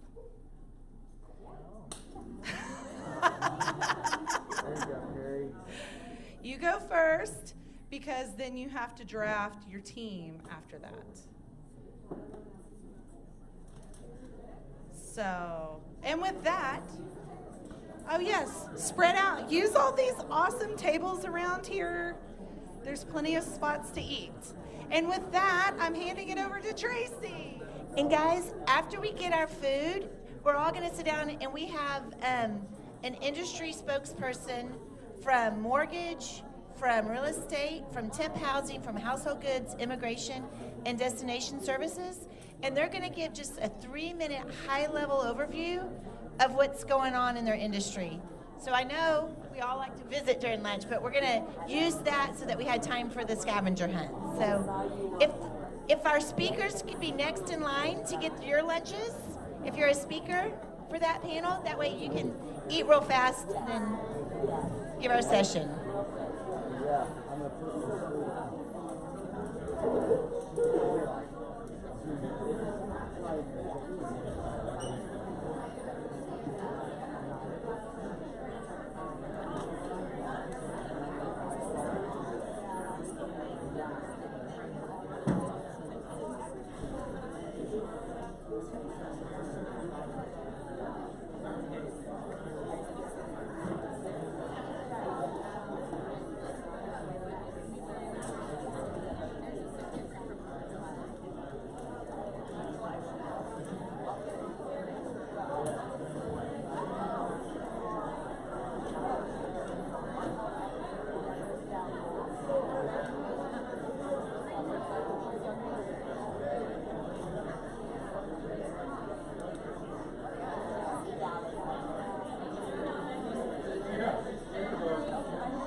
Testing, testing.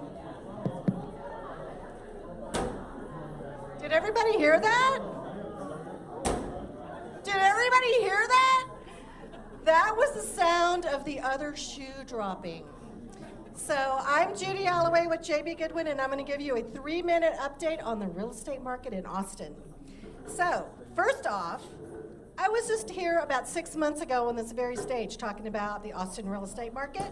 At that time, Austin had 1,240 listings, 1,240 listings. That was 1,240. We now have 9,050 listings. That is, for those of you who can't do the math, 630% increase in listings, active listings. Now, days on market, we're 28 days on market. It's now 31 days on market. That number hasn't really caught up. The month supply was 0.4 months supply back in April. It's now a 3-month supply, which is still a seller's market, but it's definitely changing. So we kind of feel like we got to take our finger out of the light socket. As far as the average price, it's about $500,000. It was $500,000 in April. It's now $496,000. So prices are, what they're doing is they're just not continuing to increase. So they're stabilizing. So that is all good. And pendings. Pendings are a little interesting. We had 3,000 pendings last February, and now we have 2,900. So that doesn't sound like much of a decrease, except if you consider that we have 9,000 listings. So when we had 3,000 pendings, we just didn't have any inventory. But now we have 9,000 listings, and we still have just 2,900 pendings. So new construction, they're starting to get inventory. When I talked last time, they had wait lists and all kinds of crazy things, and now they're knocking on their doors of the real estate agents saying, hey, please come and bring buyers to our properties. Rental market is the one thing that hasn't, the optics are just not very different because people are staying in their rental homes, and so there's not as much inventory available, but we are starting to see some of those 9,000 listings. Some of the sellers deciding to list their homes. So in some of our suburb areas, we actually are starting to see some inventory for rental homes. I think my time is up. I'm just going to say one thing. What happened? What happened is the mortgage rates. So we have Carolyn. Carolyn, do you want to do? Can I do this, Tracy? Did you have a list, a line? Okay, it doesn't matter. Let's stand in line. Okay, so I'm going to stand up.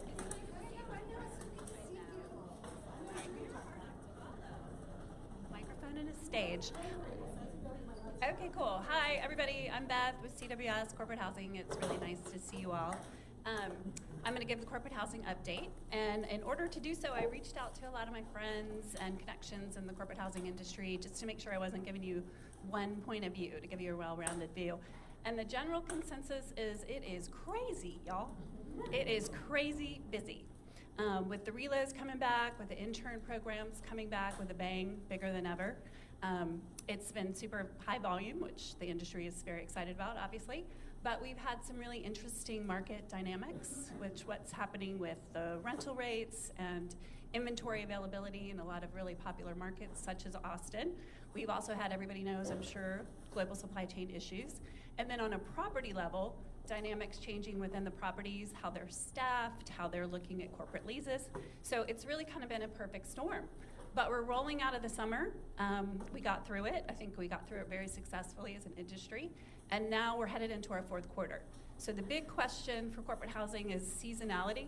Historically, we've always been a really seasonal business. And what does that look like moving forward? So there are a lot of unknowns right now. We're really looking at planning strategically and forecasting. So we're talking to all of you, all of our partners, all of our clients, just to make sure we can be ready for whatever's going to hit next year. And I think if there's anything that the last couple years have proven, it's the fact that corporate housing is ready for the challenge. So, awesome, thanks. Thank you. My name's Todd Fowler. I'm at the law firm Foster LLP. We're a corporate immigration, full-service immigration law firm with offices here in Austin.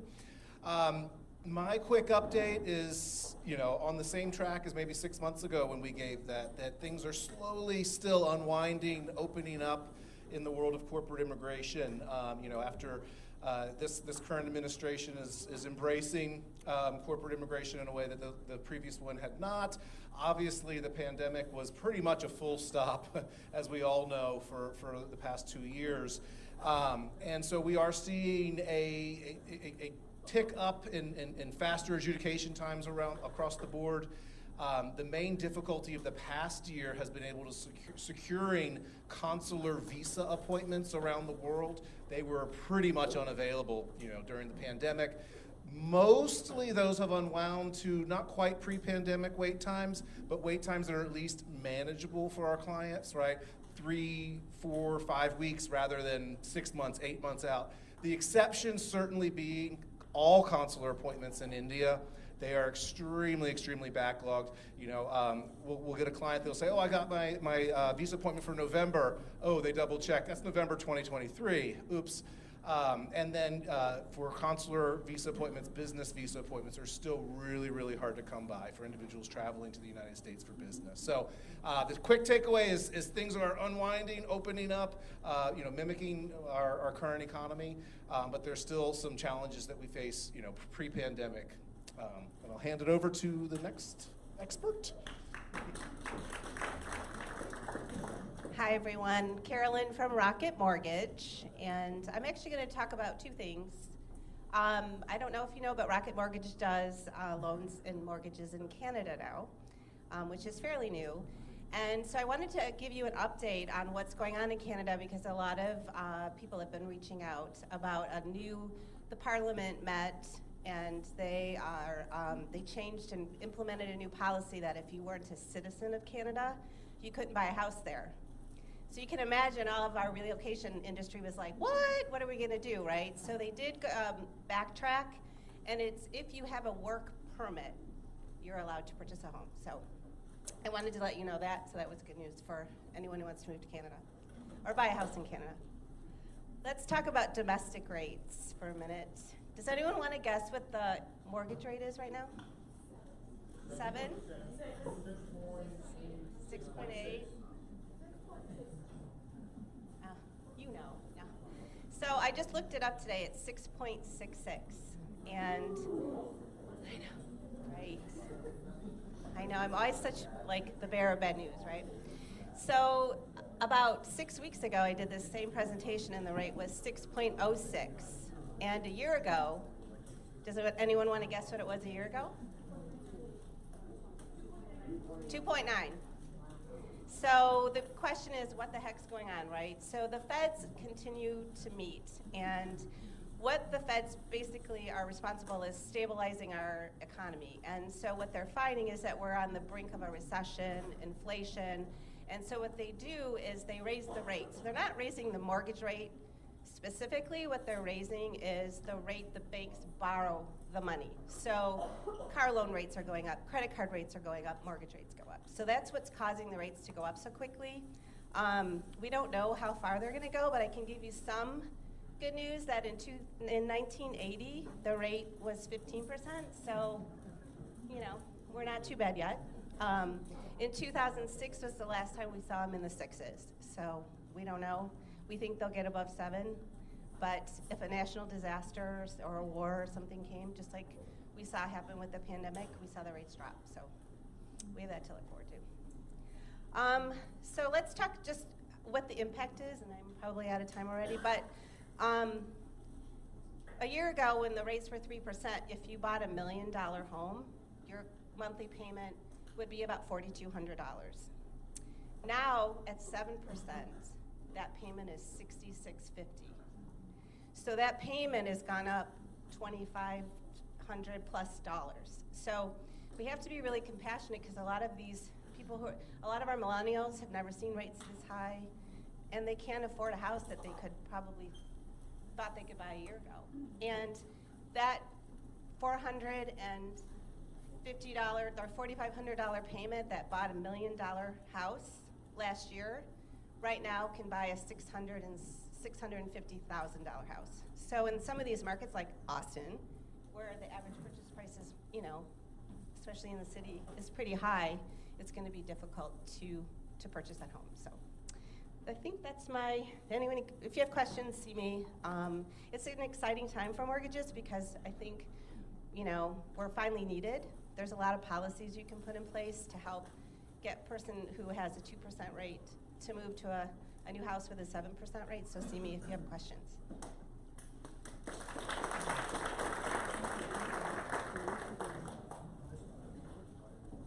Hi everyone, I'm Tyler Burns with Going There, and I will be giving the Destination Services update. So right now, a couple things going on worldwide right now. A war in Ukraine and companies pulling out of Russia, which causes Europe and the Americas to have an influx more than normal volumes. So we're seeing destination services right now is really up, which is great. What it's causing though are some things that are abnormal to landlord appointments, getting, just as someone just said, like visa appointments. It's not just sign up, you get the appointment, and you're doing everything in a 3 or 5 day period window. So I figured I would just do a couple of tips and tricks that what we're doing. In Europe right now, it's like Germany, Ireland, London. It's really, the applications are, you're seeing applications around 70 just to see one viewing. So what some of these landlords are doing is they're picking and choosing who they want to see and what have you. So what at least our company has done is we set up sort of like a profile, a resume, showing that we have a good, you know, a person that's a good tenant, a good company that they're going to work for, they're going to pay on time, they have a good family, they're not going to wreck the place, what have you. And that has really helped secure those locations. But what it's not, we're going to go see this location, and then, you know, 2 hours later, we're going to go to this next viewing. So as, you know, companies, it's not a great, you know, situation, but please give your employees some time to schedule those appointments. And, you know, hopefully some things will calm down. Really, it's just about, you know, scheduling those appointments, giving them the area tours to look into. Some employees are going further out, whether it's schools or locations to work. But right now, we are seeing like Dubai, they're about to have the World Cup. So, you know, corporate housing and things like that are really tied up. But once we get through that, then rates will start to come down again, and that will be, you know, normal. So right now it's just, you know, the appointment scheduling and settling in. Just to give you another perspective, at least from our company, to tell you how busy DSP services are right now. In 3 weeks' time, at the end of last Friday when I wrote this, we hired 43 consultants worldwide. The uptick is in Germany, Ireland, Dublin, and Dubai. So.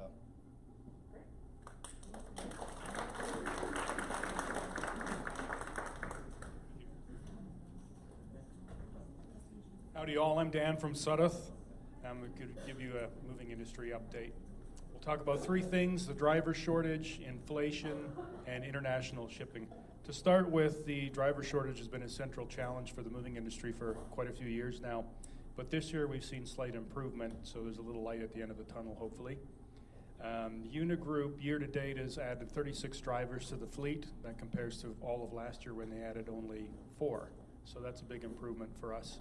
Also, at the same time, the federal government is considering reducing the interstate driver age from 21 down to 18, and there's currently a pilot program that's going on where they're assessing if there's any additional risk or accident risk with having younger drivers. I saw some people flinch when I said that. Just so you know, you can already get a CDL at the age of 18, you just can't cross state lines. So there's already 18 to 21-year-old drivers driving 18-wheelers, just not across state lines. And it's not a problem, it's not a higher accident risk for these younger drivers within a state, so it should be fine interstate.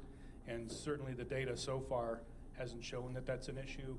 The pilot program won't finish up for another year or so before the data is assessed and a decision is made, but that should provide a little relief as well to open up interstate long-distance driving to younger drivers. Second thing is inflation. like everyone else and like every industry, the moving industry's been hit by inflation as well. Cost of every single component of a move has gone up. Labor, packing materials, equipment, lumber for crating, fuel, warehouse rent, everything. So there will be a tariff increase in 2023. It looks like it'll probably be about 9%. So for corporate folks in the room, keep that in mind when you're planning your relocation budgets for 2023. And if any of you are all doing lump sums, you might want to consider increasing that too, because it's getting hard to get anything done on the old numbers. And then finally, international shipping. It's been a myriad of challenges over the last 2 years, and slowly but surely things are moving more towards normal. Not there yet, but moving in the right direction. So freight costs for much of the world have come down. Container availability has improved. Shipping transit times have improved. So we're moving in the right direction. That said, this year we've seen labor disputes and port strikes bubble up in various places around the world. So that plus inflation is conspiring to slow down the return to normal. But with any luck, by the end of next year, things should look, barring any new crises or pandemics or that sort of thing, things should look much closer to normal. That's it.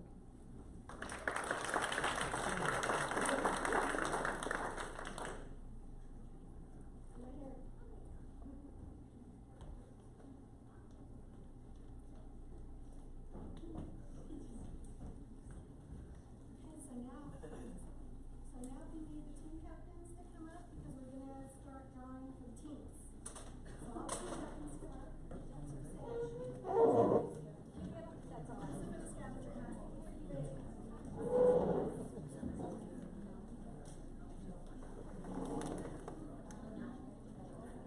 All the team captains stand.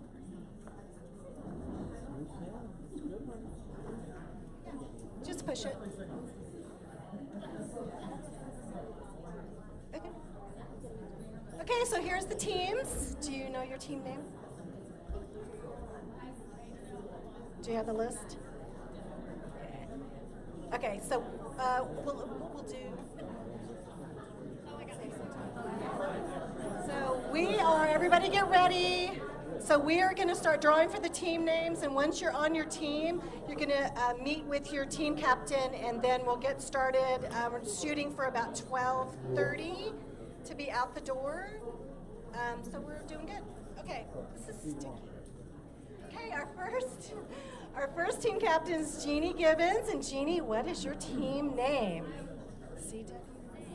Is CWS's Chillin' Challengers. Whoop whoop. You want to be a Chillin' Challenger? Here we go. Who's your first team member? Jan Williams with Murphy's Corporate Housing. Jan, you're with.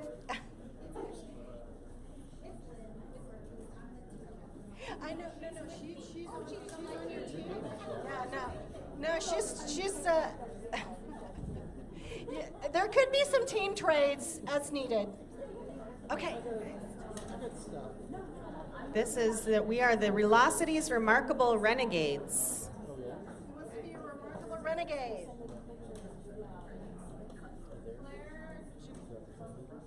Claire with Indeed. All right, I'm Ayers Amazing Aces, and I'm choosing Jurasam Perez with F and Donna Johnson with F. How crazy.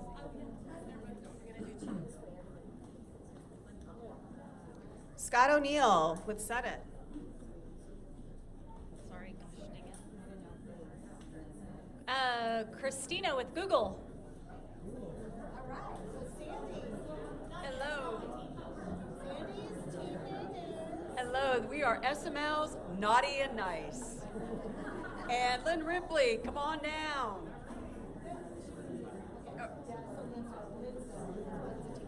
Oh, okay, so that would not be it. Okay. All right. Courtney Allen. All right, Courtney. And Jennifer Garibay. Yay! we are the TRC Titanium Titans. This is like a well-oiled machine up here. I just want you guys to know that. Okay. Robbie Carver, CWS Housing. Robbie Carver. You behind you, Steve? Robbie? Oh, all right. Okay, Robbie. And the second one is Jonathan Johnson. Jonathan? Oh, sorry. I think it was confusing because you're staying in the team. Got it. Ingrid Vanderveen, or Van Veen? Weichert Wrecking Crew. And our team members are Trey Delmark. Looks like a band. And James Welch. Okay, so James is out. Bailey Starr, Google.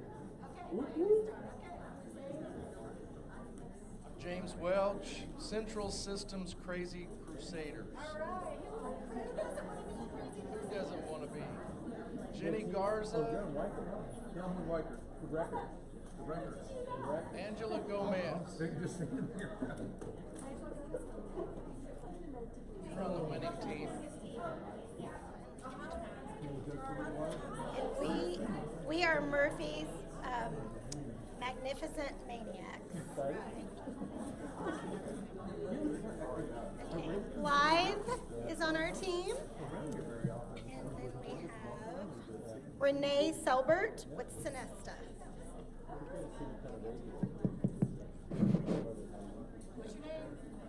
Prime Blending Peak Performers. Carolyn Palafax.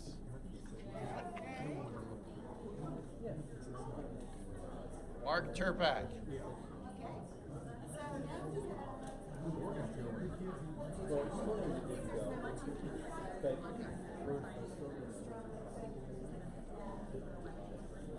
Tim Hoskow.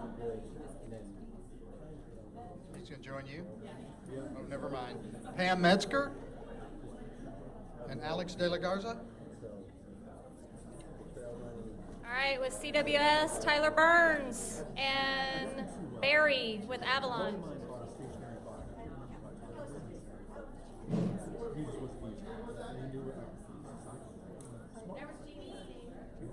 CWS.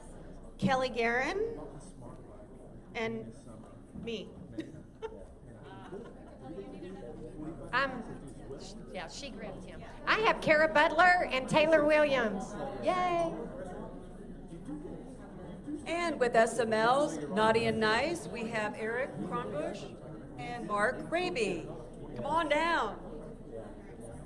Weichert Wrecking Crew has Quinn Harker and Jan Gibbons. That's Quinn and Jean. I'm sorry, Jean. Okay. We got Trey. It's all The last two on the Crusaders, Cheryl Kilgore. Sherelle.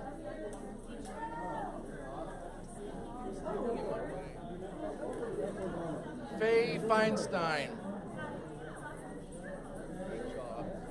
Okay, and the last two on Murphy's is Christopher Ward and Brian Deegan.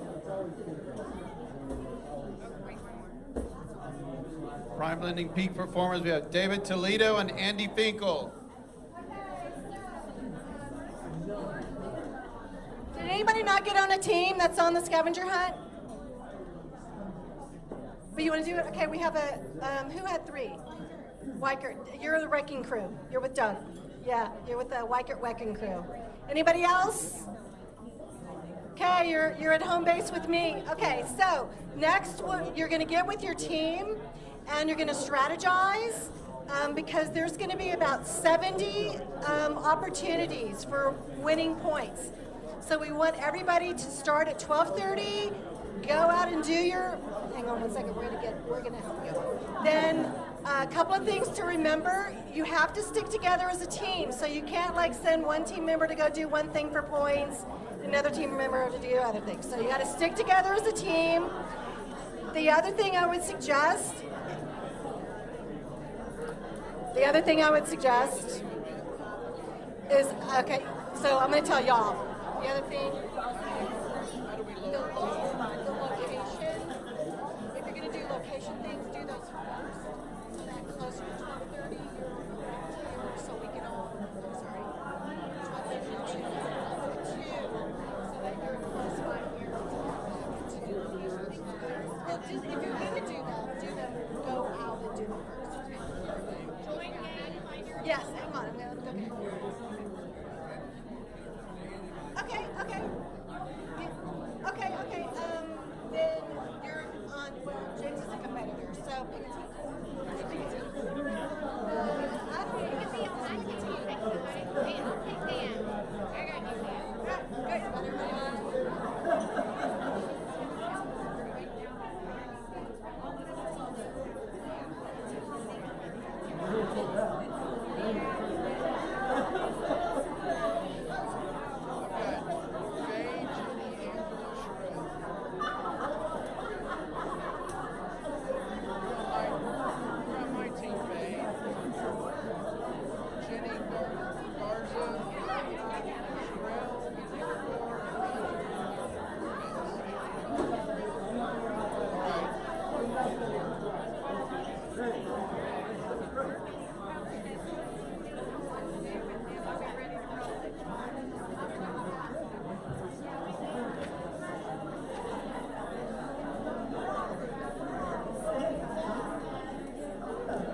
to meet in groups. So my heirs group, Carrie, all your folks in the far left corner, and the CWS people, my CWS group, Jeannie, you got all your people right there. You're on it. Okay, my Weichert people. Where's my Weichert group? Doug, where's all your people? Your Weichert? And where are your, who belongs on your team? I'm gonna come back to Doug. Team's right there. Velocity, our Velocity group, you got all your members? Central Transportation, James, do you have everybody? Ah, okay. Angela Gomez, you're in the restroom? Okay. She's got a purple dress on. Purple. Okay. And our Murphy's group is ready to go? You're back there. Okay, that's the way to go. And TRC? Did you find your group? Yeah? And our Prime Lending group? Sandy? How many people are in your group? 4. So you're good? Okay. All right. We are going to leave in 2 minutes at 12:29. We're letting you guys free. Judy, help Sandy with her login.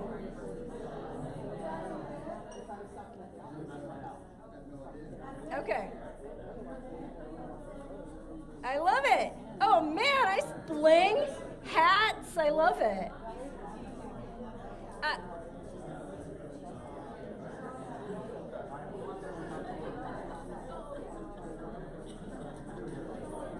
All right. I think we're about to go.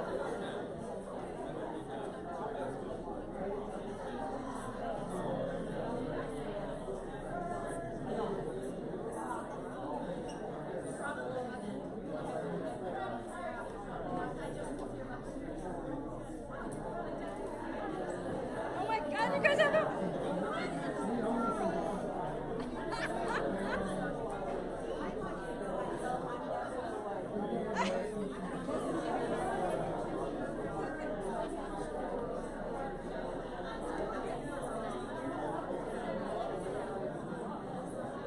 All right, we're going to be heading out in 1 minute, guys. 1 minute.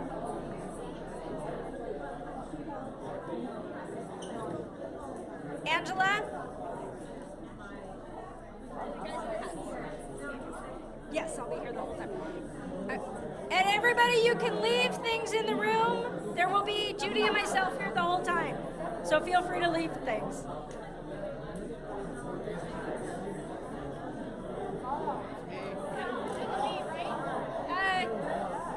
No.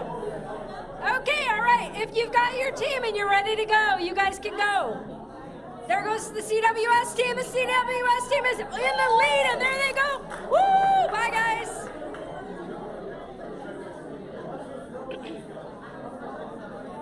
And now the heirs group is heading to the exit. There they go.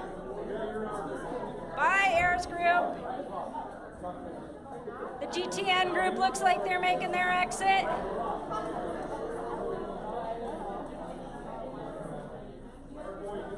There's no losing that SML group.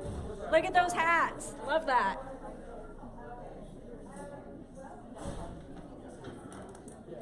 All right, do you want to take a picture?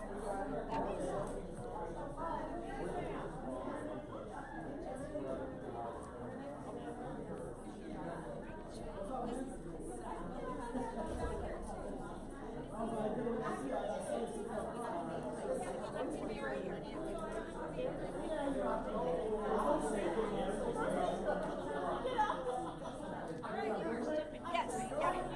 And we'll see everybody at 2.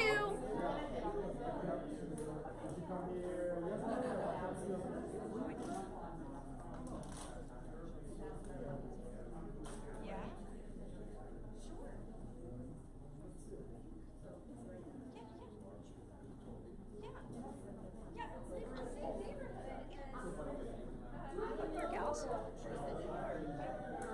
Oh,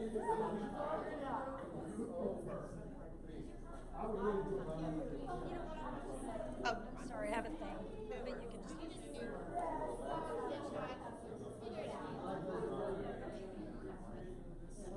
Yeah, can I look at anything else? No. You've done everything. I think it was really good because I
So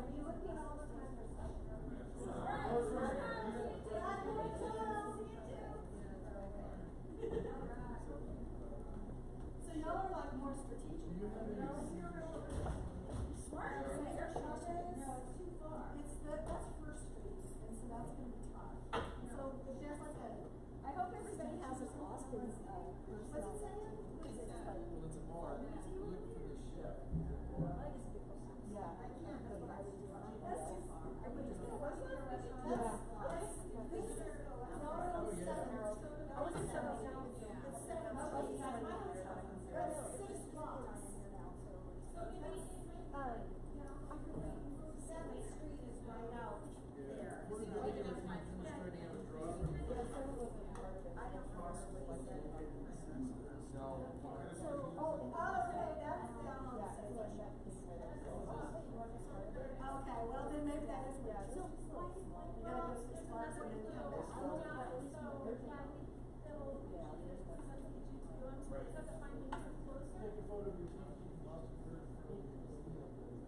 That's on 6th Street. Oh, 6th Street. You wanna go out, down there.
lunchtime activity. Bye, y'all. Bye.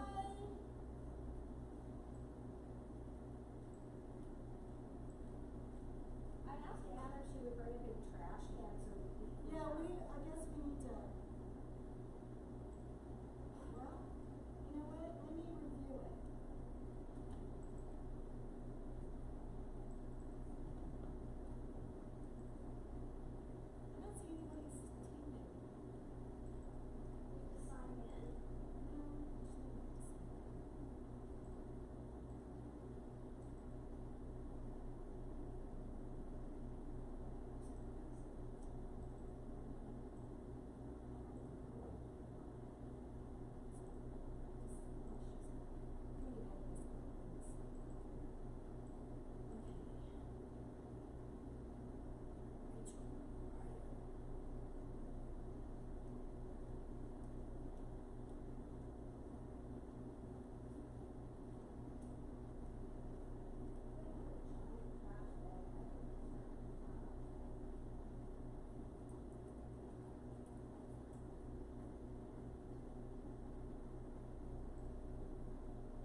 I don't see anybody's attending. Need to sign in? No, just need to sign in.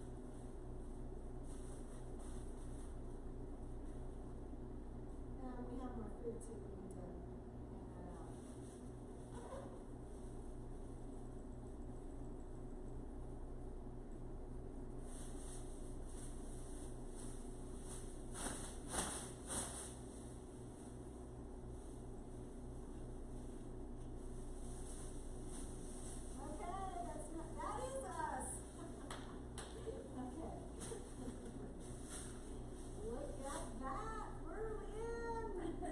We're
have left something if I had to go first time.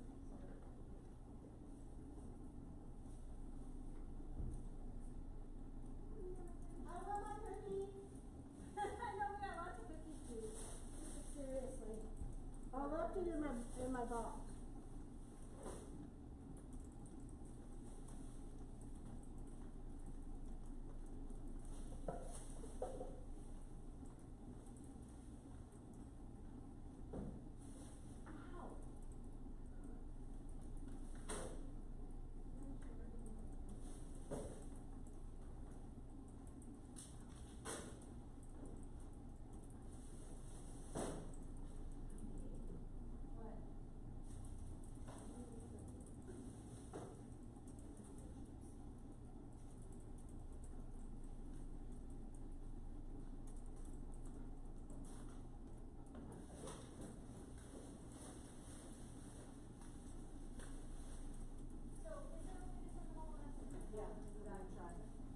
Yeah, I'm gonna try.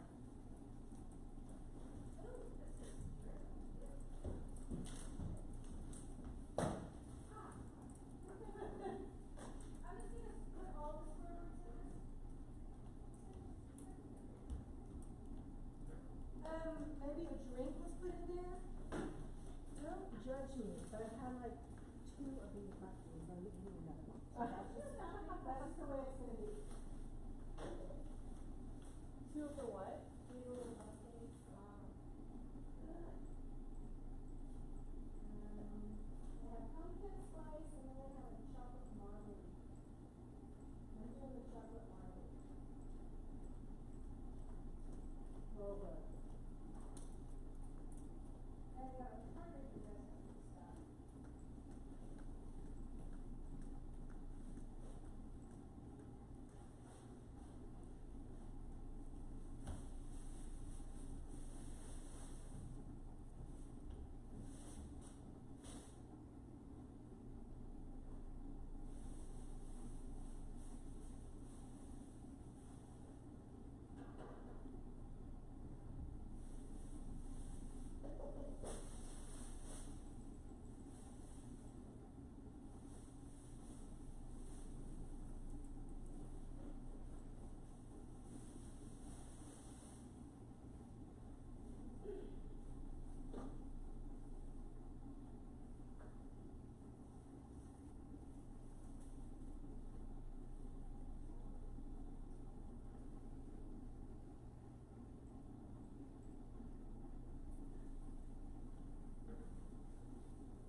send it, and maybe it pops up on my phone and see. But I don't text these numbers for a lot. Okay, well, let's try to do the text. I might have, they might show up as text in mine too, just so connected. I just have to figure out who's on which team. So I'm gonna tell you, Sandy. Wait, hold on. On team 2. I'm looking to see if I know any of these people well enough to have. Team 2 is Judy. Yes. Yeah, she's the first one. She's probably taking pictures. But if you look at the team, that's Doug.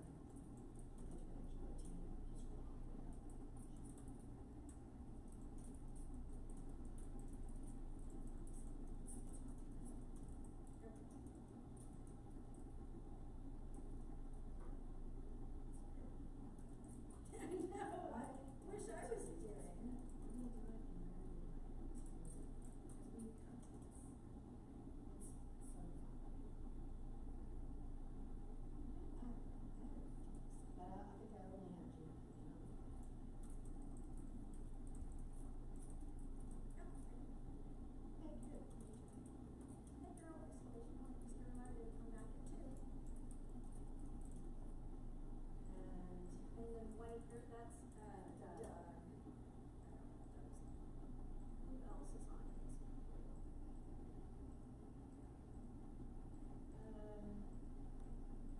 Doug's got. Oh, it's Trey.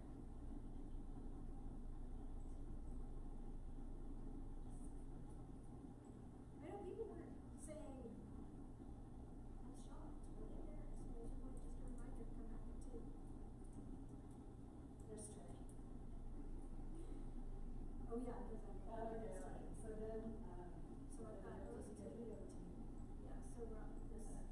So that's Whiter. It's Whiter. Air's awesome. That's Carrie. Oh.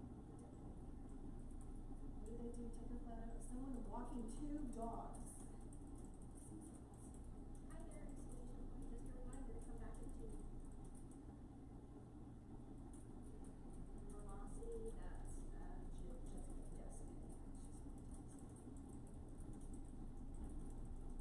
So what I told them, the team captain, is hey girl, exclamation point, just a reminder to come back at 2. So when we go out,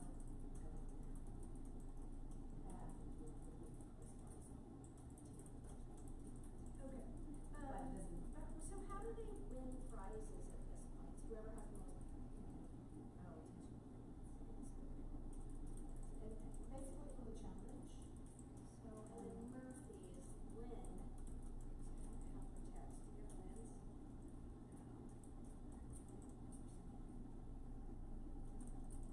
Oh, she's a doll. Lynn Ripley. Let me see. I've got her. Lowell. Hi there, exclamation point, just a reminder to come back at 2. They've got 1 hour left. James and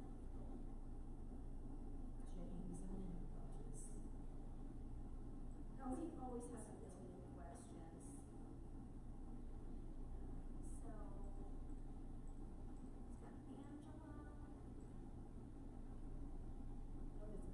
3. Oh my God. Daddy likes the stage. Yeah, baby. We need more feet. More boots flashing. Look at me, Jazz. Yep, that's 13 seconds. You're halfway there. Halfway there. Halfway. 10 more seconds. Bring it home. Bring it home. This will be saved. Hey Greg, exclamation point, just a reminder to be back at 2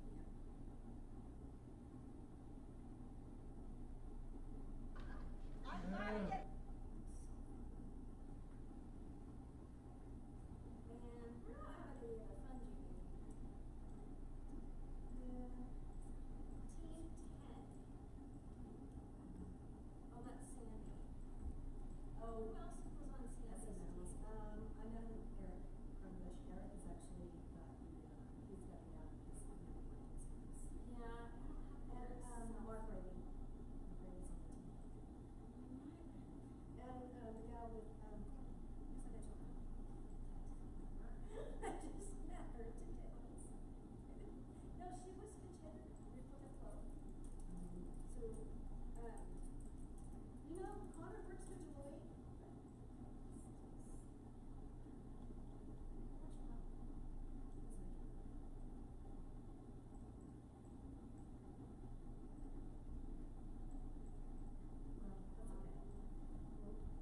Sorry.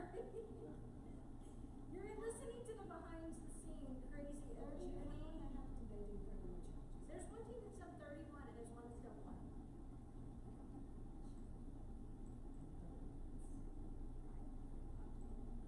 Who was this then? Oh, Alex.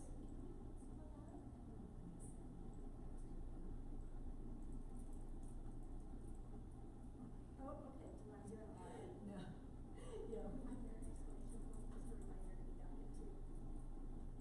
What if we found them cheating? What do you say? You are disqualified. How do you cheat? Well, there's one team that's done 30. They've done 31 things in 30 minutes, and we're just like, I don't know, somehow you done 31 things. That isn't what they said. No. Take. So, I don't know. No, I wouldn't count this. They said take a photo of a teammate posing with a moving truck or property for sale, and they took a picture of a FedEx truck. That's not a moving truck. No, actually, it kind of is because sometimes we ship stuff FedEx. That's actually valid. But is it in front of somebody? But isn't it supposed to be with a team member? Yeah, I don't see a teammate posing. Technicality. That's not a moving truck. Well, but we do FedEx stuff sometimes. Like if something small. Oh, it's a war property you said. Yeah, but there's no teammate. But there's no teammate. You're right. That is. You know the ground. No, I don't see feet off the ground. That's not midair. I guess maybe. Tyler just didn't get very far. That's a video. Okay, because that's one of the things. You use, there's a virtual thing where you have to put picture. Dirty joke for you. White horse fell in the mud. Why? Because the white horse is now dirty.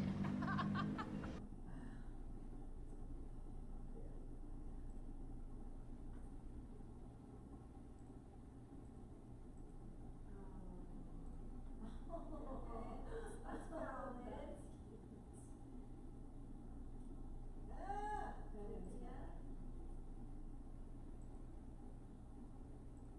So that their families like they're holding a tiny team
Oh, you want, what do you want? Yeah. What do you want? David, come work with me. Do you want to come with me? All right, Judy and I are leaving, so you guys are in charge of all the stuff. Okay. Got it. Coming. Better not distract me. You want to go in your little booth. That's fine.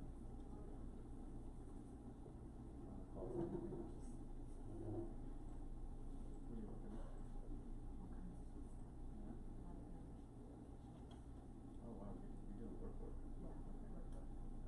Are you not doing work? I don't have to do calls or anything, yeah. So this is more like prep work for the meetings.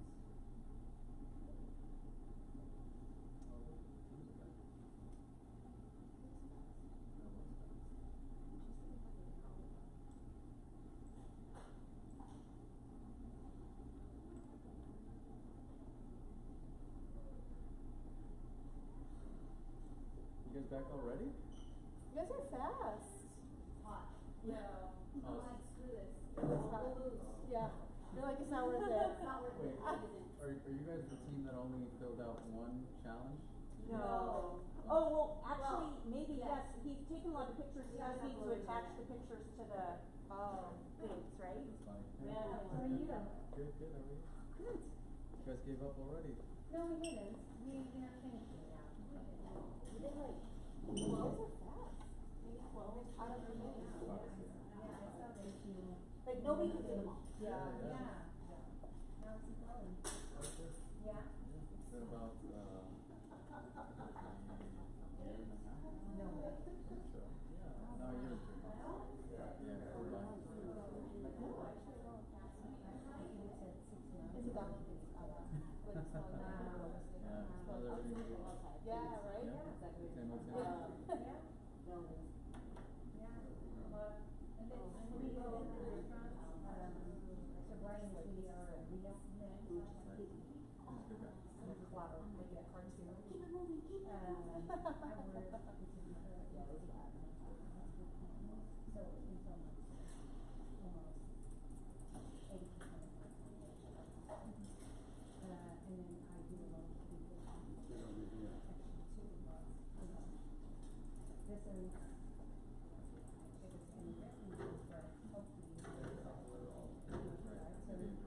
Yeah, so you'll finish on Fridays for yourself. And then I do a lot of things with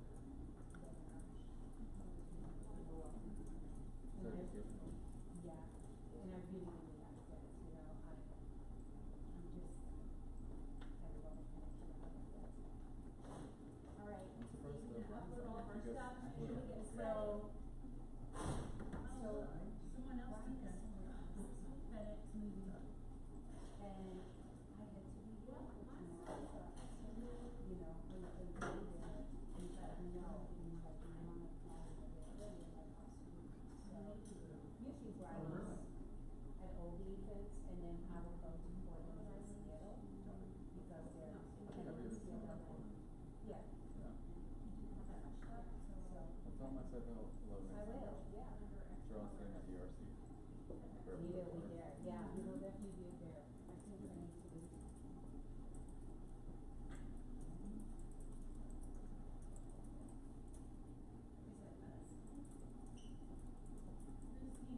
that us? That's 14. Away. 1485.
where they are and what they're doing. I didn't have coffee this morning now.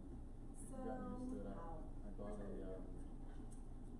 what is it So, called? A cold brew maker. Steve, we don't have the It's like a big jar and then in the middle. Yeah. Oh, that was the lady one? Are you Looks signing for amazing. it? It's fairly make though. But now I drink coffee because it's just. But now what are you doing for like any coffee? Does it taste good? No, it's not a coffee snob yet. No, that's what they call it. Are you a coffee snob? Oh, yeah. No, there's somebody.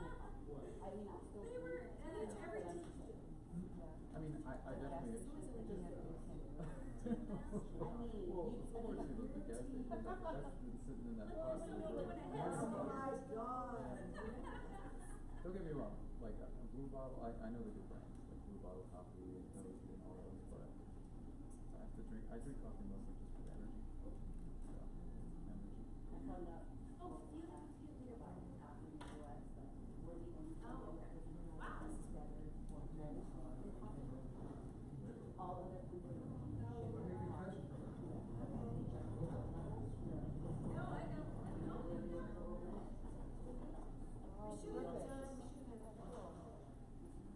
So there's only some brands that follow standard of other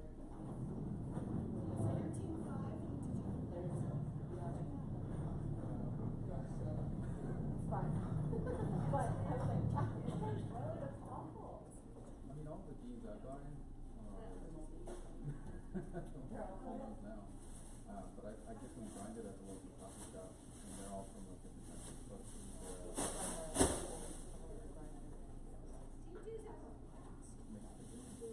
I'm thinking about giving myself a Christmas present and buying one of those espresso machines. Yeah. It's good, but it's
in a row. Okay, so let's go back up. Let's do this. You make a, do your nose. You tell me a video and I'll do it. Let's just do two. No, that's the ugly. Hey, this is. And then you check my hand. Every time I come in. I showed up, I was I had to buy a shirt at the Yeti, bar.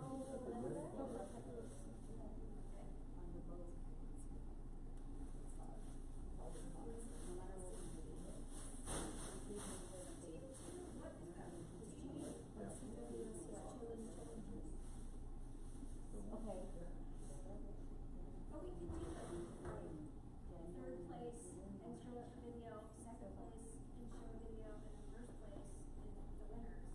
Yeah? Yes, I'm waiting for those. We're gonna hit all the locations first, and then we're slowly but surely gonna work our way back to the Omni, most likely down 6th Street, and getting all the smaller spots.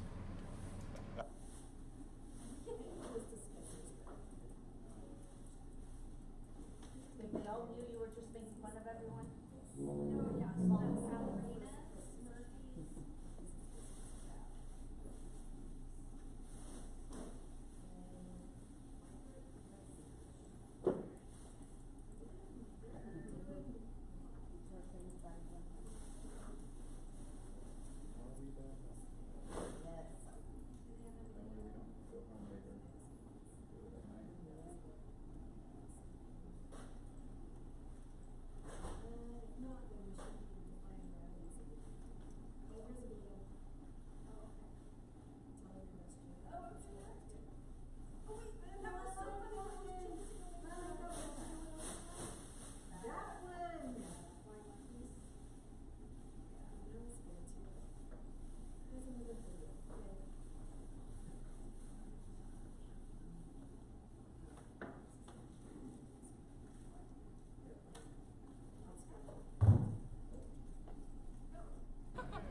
Solid. Let's make sure I actually Hit the little record back. it.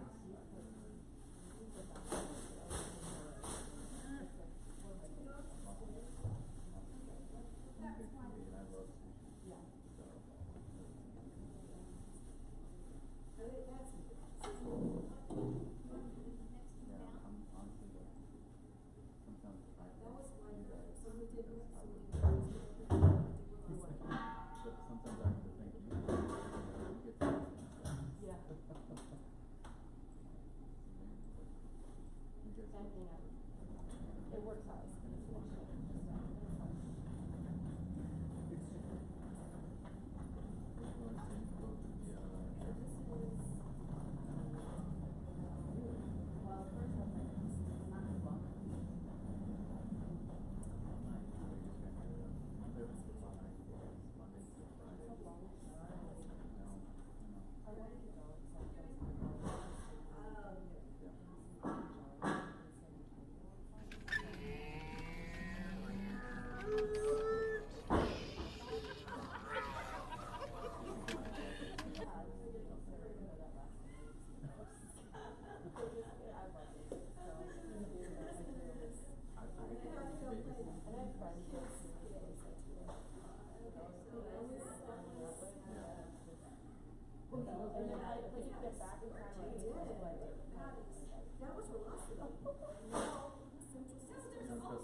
We have Willie playing the guitar and the ladies waving hello.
Come on, Nathan. That's our points. Here, we'll go in the lobby. What do we need to do? Do things inside.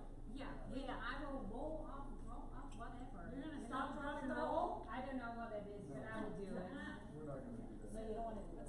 No? Drop to the floor and then roll.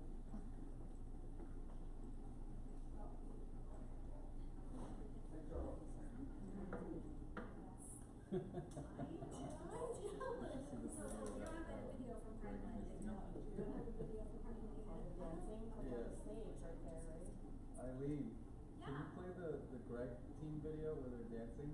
Oh, yeah. Okay, hold on. We'll do it in a second. Yeah. So you know what? This is SMT. This is SM. Wait, no, that's SM. This is not SMS. They've only done 4 challenges? So we didn't do one of that. Well, they also could have stopped and had sweaters. I'm looking for a video. Take a video to Timmy's computer and has to file them. Okay.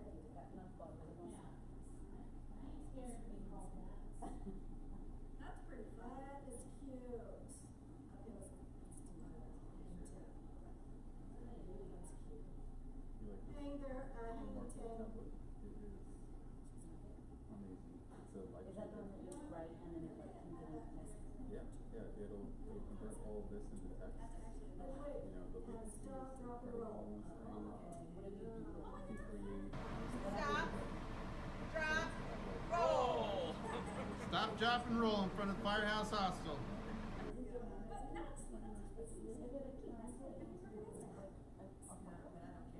Yeah, you can put it into a PDF. You can even import stuff from the web if you want to replay it into the thing. You can sign documents on there. Remarkable. Okay, so Okay. Good marketing. Good marketing.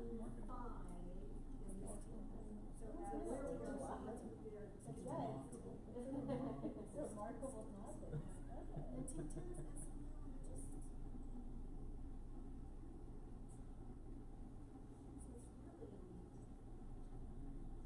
So go to SML and tell me if there's good. You want me to send it to you too? Sure. But definitely a Christmas present item or a birthday item, sure. But once you have it, not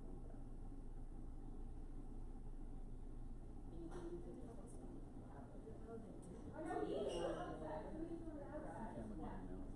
So it's more for like you write. Just for notes, exactly. Notes or signed documents. I like it because it doesn't distract me. Always like white screen and stuff. It's something that exactly. You don't want to know when to use like notes. There's no notification that comes up on that or anything. Is it? Yeah, of course.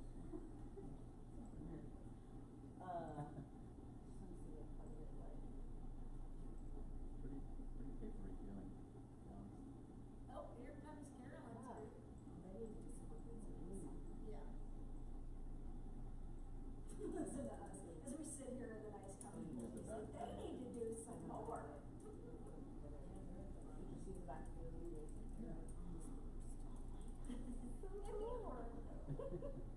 Little kid.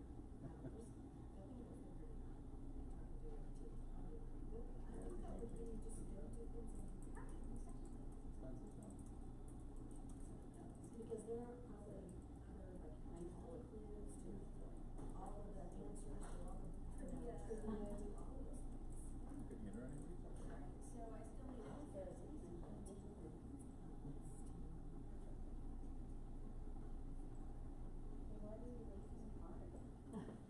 What are you guys doing? Hey, you're not finished. You got 30 more minutes. 20. I can't hear you. You got 20 more minutes. I can't hear you. I love how they direct Do the as trivia. they were not in the Just do sun trivia. walking. Just do the trivia one, so you don't have to do anything but answer questions and get some points. Okay. My team's all like, they're all mom at me because I said, we have to do at least 30 minutes in my exercise, close my ring. You're like, what? You have to do 30 minutes of what? She was selfish. She said that she had to complete her exercise ring instead of, because they were like, I'm tired, I'm like, you have 14 more minutes. I'm like, I need to close my ring. So then it was like 8 more minutes, guys, 6 more minutes. So I'm at 32, and so they're like, I'm done. So they went up to 32.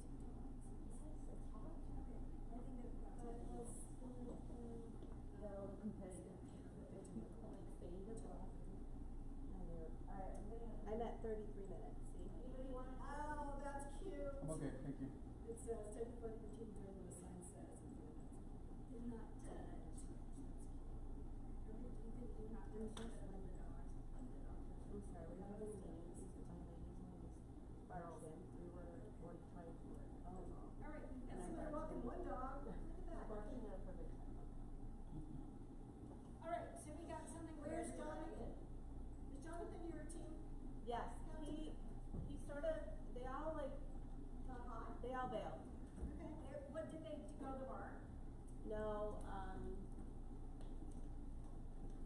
Andy went up to his room, and Mark went up to his room, and I think Jonathan's getting a coffee or something. Okay. All right. Well, we've got 20 minutes. Did you have fun or no? I think it would be fun with the right group of people. Not that my group of people wasn't fun. Actually, you just said that. You know what? They're actually just standing right behind this fake wall. Everybody in your group. Like, no, I mean, Mark was like, had a hangover and it was very hot. Yeah. So, It wasn't supposed to be that hard. yeah. But, I imagine, like, there's a couple groups that are having a blast. They are I mean, having a we blast. should do it. We should do it next time. Make your own team. Yeah. Well then, But the Isn't part that of it a little was to bit, get to you know know, together? people you don't know. I mean, that's part of the. yeah, it was, That I was mean, the I fun. thought it was That was- fun, but I was, But you're fun. Jonathan I is know, we would have been quiet. the same team. Really, you were on my team? No, I'm saying we would have been the same team. We would have been, I think we would have been focused. Cool. You know, Carolyn told me last night she likes you. What? Carolyn told me last night that she likes you. Just you, no one else. Likewise. Actually, you like everybody at this table. I do There's like plenty of people we don't like. So good. Tiny little, like, Good. But who else? You are so good. Look at you. Tiny little sliver. I needed a little bit of sugar. It's really good. I didn't eat. I know, we were holding your Oh salad. my god. Yeah, we did. I got 2 boxes. Throw it away, I had to fire it. I got a salad and I was like, what the hell is this? She's like, It was- I'm like, I'm getting a sandwich. And then I have a sandwich in my team. Is that your second box? I was like, sure. There is extra boxes and It's all good. It was because I had to And then we locked speak, it up. and then I was like nervous, so then my stomach was like, don't eat. Why were you nervous? I don't know. I think Oh, when because you had to talk? I had to talk. You did so good. Oh my god, it was I so did, good. I really did it because it's like a good step. Yeah, I had like butterflies in my stomach. Yeah. And it's different. It's different, like I don't talk with a microphone very often. I'm usually at a table or like I'm sitting on a panel or something. So that was, it was like, I feel like saying, everyone don't look at me. Just everyone, you look out and there's like so many people just staring at you. But they all love you. And it's like we're all friends here. Yeah, I mean, I was fine. It was just a little like, at first, once I was over the Once you first, knew it. I was fine. But I was Some people you can tell when they're nervous though, you're not one of those people. Really? Yeah, you can tell Some some people people are. when they're like really nervous. I know. It's like if you have to like regulate your breathing. Like I think that's initially like if you otherwise you're like, so and then it's hard to I like have a pretty even keel voice for the most part, so even if I'm nervous, I can't really hear it. However, there's this thing that happens to me, I get hot. Okay, so we gotta bring our gifts up to the front. How the hell do you hide sweat? oh, like getting flushed or something. Yeah, I hate that. Yeah, so I just call it out. I'm just very nervous. Take it. That's you. I know. Well, you know, You're like, I'm hot. that's what I do. I call it out. Sorry everyone, I'm hot. My interview for Odyssey actually that happened. I showed up and there was like 6 of them all this. Oh, that's always like that, that's what And then I got nervous and I was like, alright. So I took off my jacket. I was like, alright guys, I'm a little nervous. Bear with me here. Oh, they probably love that. They It's did so love it. genuine. Yeah, it is. I think that, that's, you know, that's more, I'm more nervous speaking in front of people from the industry who like, literally, I could get up there and say anything and nobody would know unless they were in the mortgage industry, right? So I think that makes me more nervous when I speak in front of, my team. But even though we're, we don't know, like we're not, right? It's just me as a mother, and you're like, that's not true, or not, you know? But.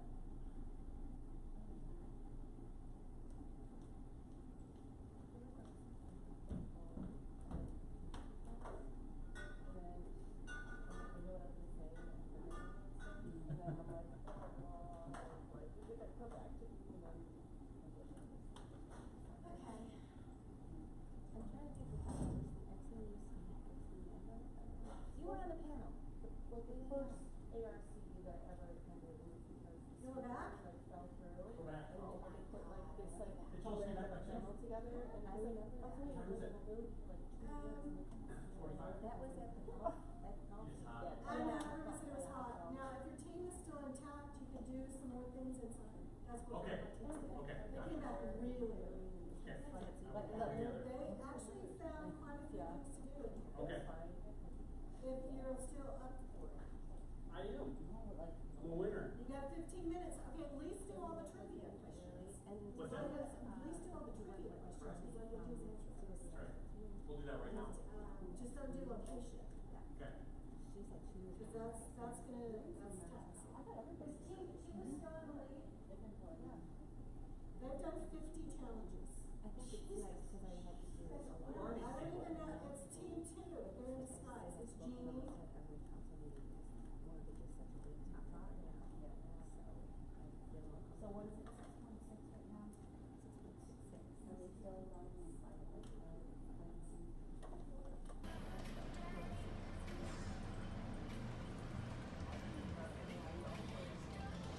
It's not working. They're doing a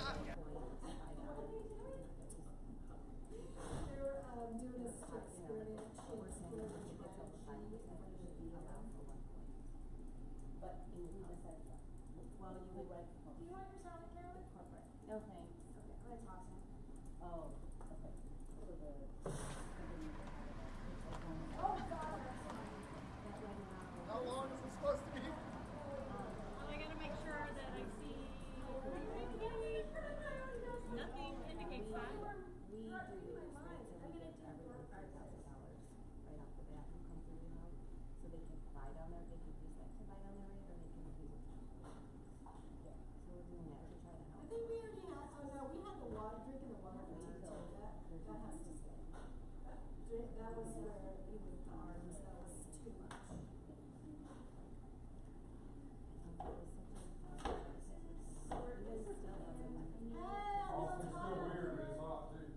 Yeah, it is. So just be sure you do all your trivia, and if you, like, there was one team that came out, and they're doing things around that. Yeah, you can do it in the air conditioning out here if you want to. Yeah, but like in the lobby and stuff, they're doing all sorts of tasks just right here in the lobby. Oh, okay. Yeah, because you have 10, 15, 14 more minutes.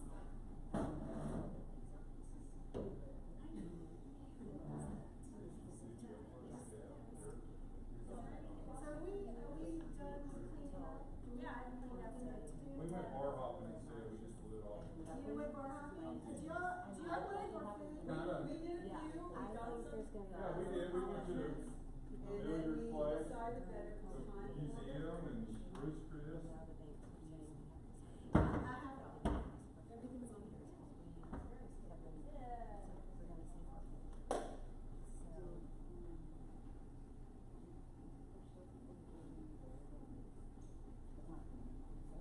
They're coming down. So what's coming back is the 5 and 7 rounds.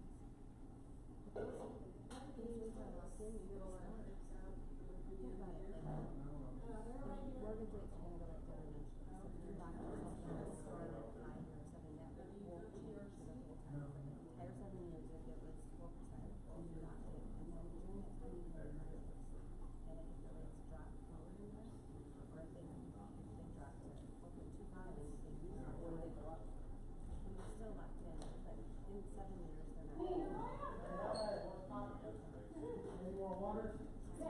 Yeah, there's more water, there's more tea, there's actually more food. So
well, for the, we do quality control reviews on everything as it's going out the door, and it's like, they queue up real fast. And so I've been doing it 15 years, so I can review these things in 5 minutes and know exactly what I'm looking for. I just passed it off. I didn't even have to test it.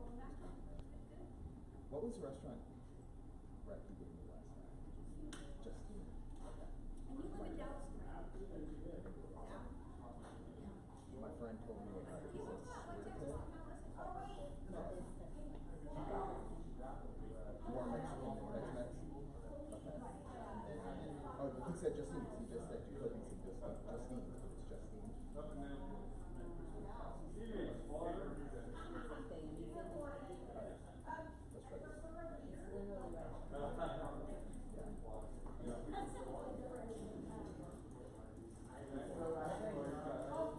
Well, you said that was the French place, right?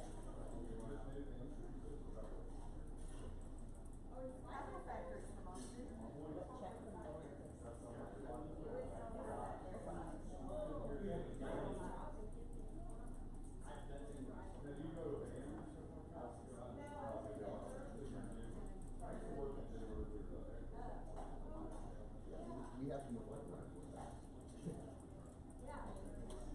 That's our brand.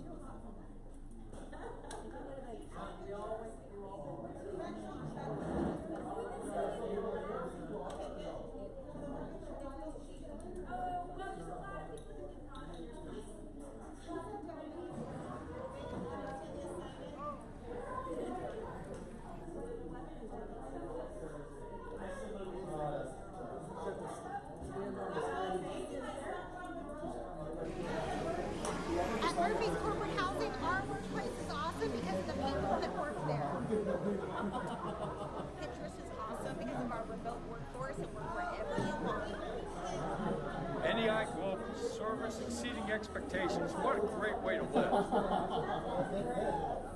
GTN Taxes, always compliant, always on time. Sonesta Hotels, where we create experiences every day for everybody.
In New Jersey, exactly. Oh my God.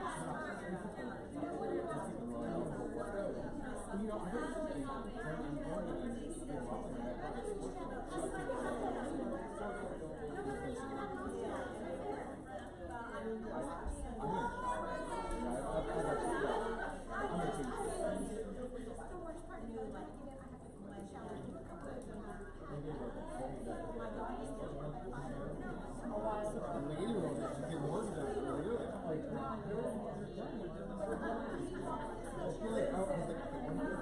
there's some people wouldn't have done margaritas.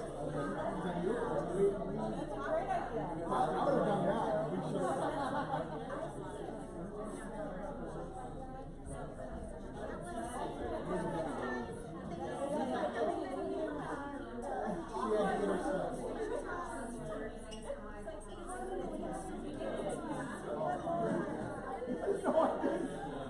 This is much more all of us combined.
When you get it on Monday or Friday?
Okay, testing, testing, testing.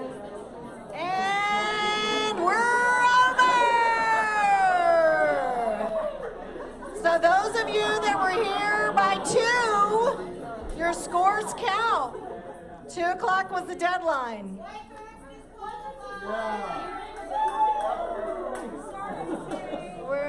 So the leaderboard is, do we want to show? Okay. So there were some super, super, super hilarious videos and pictures.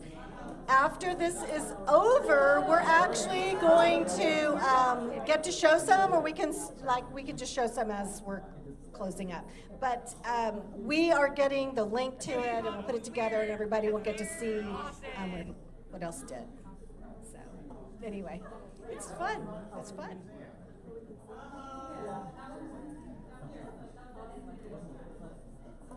So do we want to do the team? Okay, so the winner is, go back up to the top. The winner is CWS Chillin' Challengers!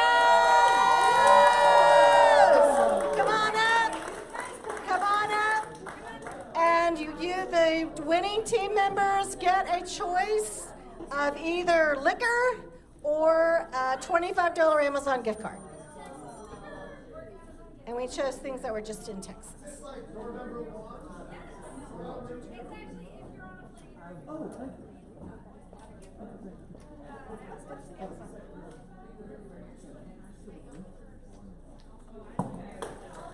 Okay, ruby red. We got the ruby red gone.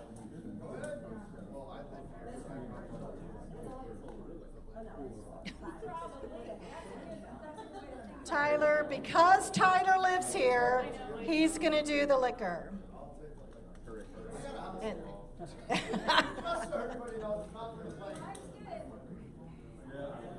so it's for Doug. That's okay. That's all right. No, somebody did. Somebody did. Yeah. So we have the tequilas actually now going into the drawing. As will the Amazon gift cards. Woo, we have lots of Amazon gift cards.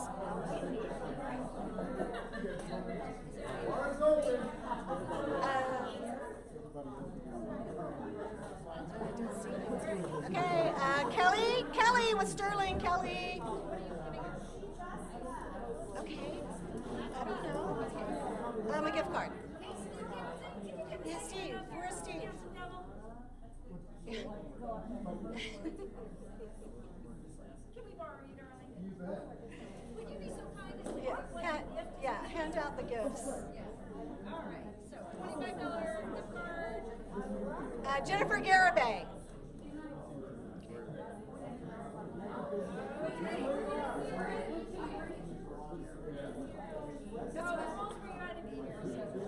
Scott O'Neill. Carrie Hatfield. I know she's here. Okay.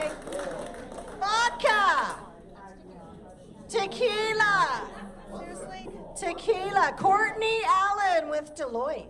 Is Courtney here? Oh, she had to leave. She's also pregnant, so that's pregnant. Oh, James Welch. Do you like tequila? Okay. Another whatever when I get. $25 Amazon gift card to Jonathan Johnson, Prime Lending.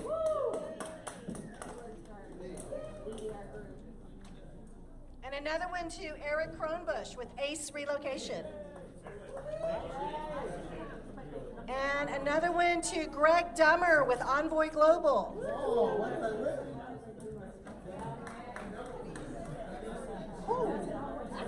Dang. Hello Fresh subscription. Weikert Workforce Mobility, thank you so much. Goes to Tim Hoskow with Velocity.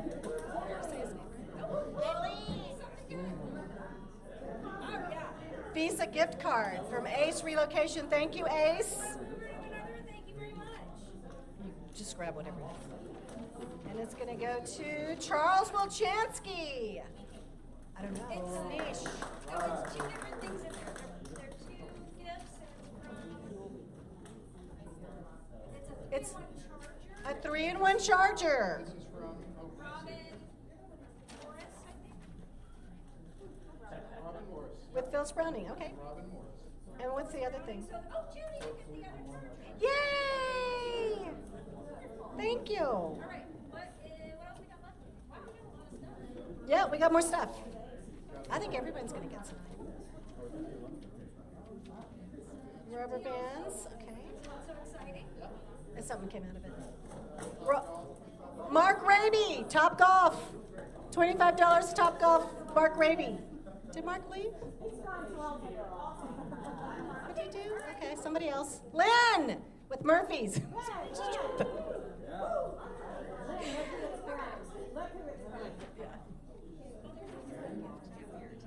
And there's a Visa from Murphy's, $50 to Claire Ginocchio.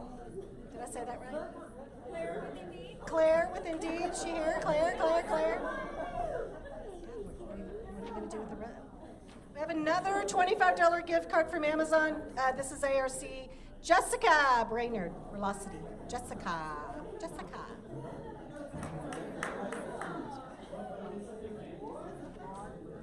We have a bunch more stuff. This is from Jonathan Johnson with Prime Lending, Starbucks card. Jeannie Gibbons. Jeannie, Starbucks. And then we have. Oh, that's a 2-night stay at a Sonesta. Let me back in. Steve. 2-night stay at Sonesta. If you did not get a door prize, take off your name tag and stick it in this basket. Because we have another door prize. We actually have 2. We have 2 more door prizes to give away. Yes, because you had to be back here by 2 o'clock, and you had to stop submitting things by 2, and you submitted things. You weren't here by 2, though. You weren't here. And let me just tell you.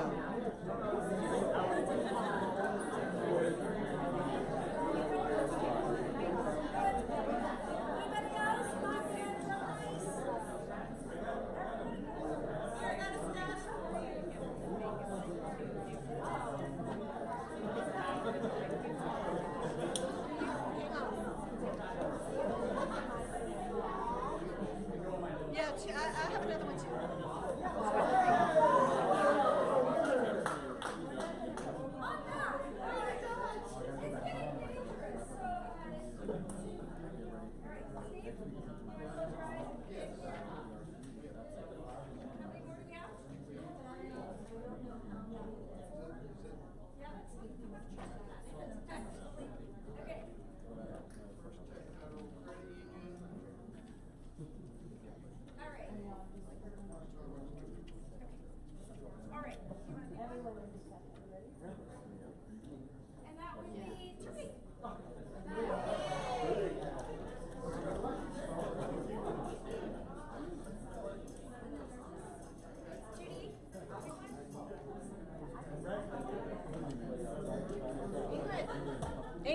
Ingrid still here?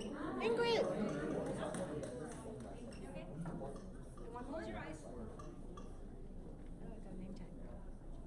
Taylor. Taylor Williams? Yeah, I get. Oh, no? Yes. Yes.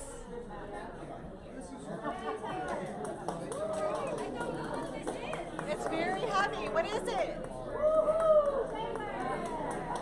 And we have one more. What is that? There's a card in there. Oh, was that started? Oh, great. Okay. And what is it? It's a Yeti, right?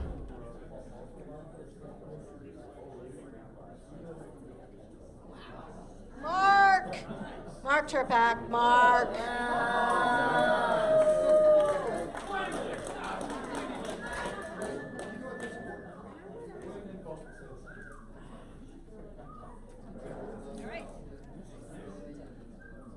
Well, that wraps up this very chaotic but fun day. We're going to send out a video of everybody doing the event. Thanks for coming. We'll do something weird again in February.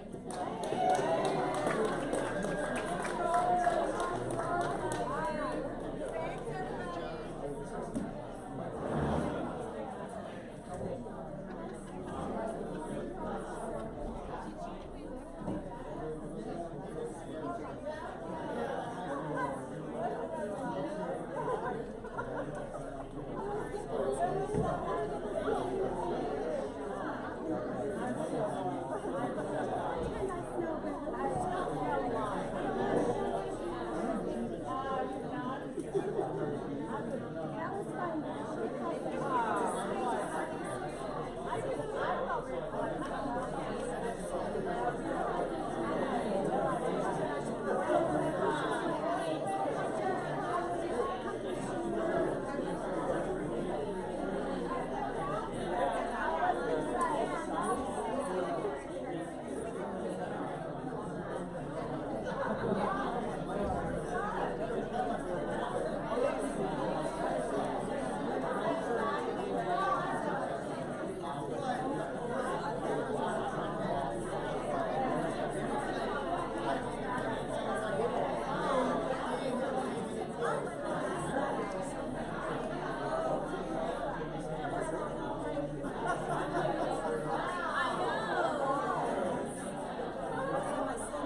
No.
nobody would ever get their email. Yeah. Hey, Parker. No, that's true. You're lucky.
just had his 10th birthday.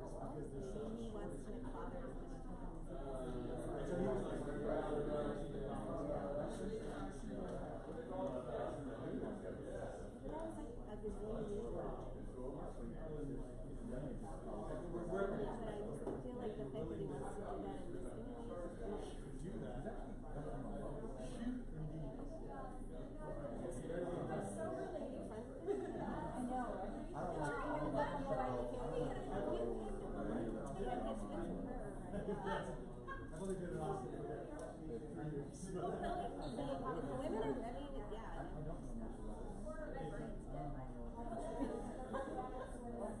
I'm bad at remembering.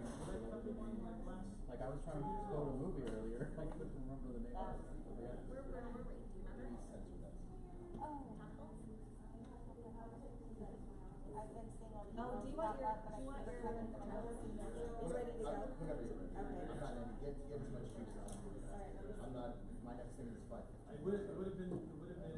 I'm meeting one of my old colleagues. Oh, that's right. So, you didn't know until that stopped? Yeah, we can go to that when we drive. Maybe it was just like a lunch or something. Carrying somebody. It's been years since my sister was a school here.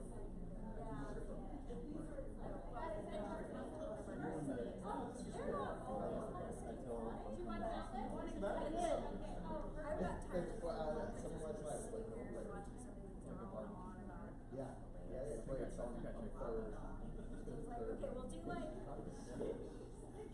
You have to know Yes.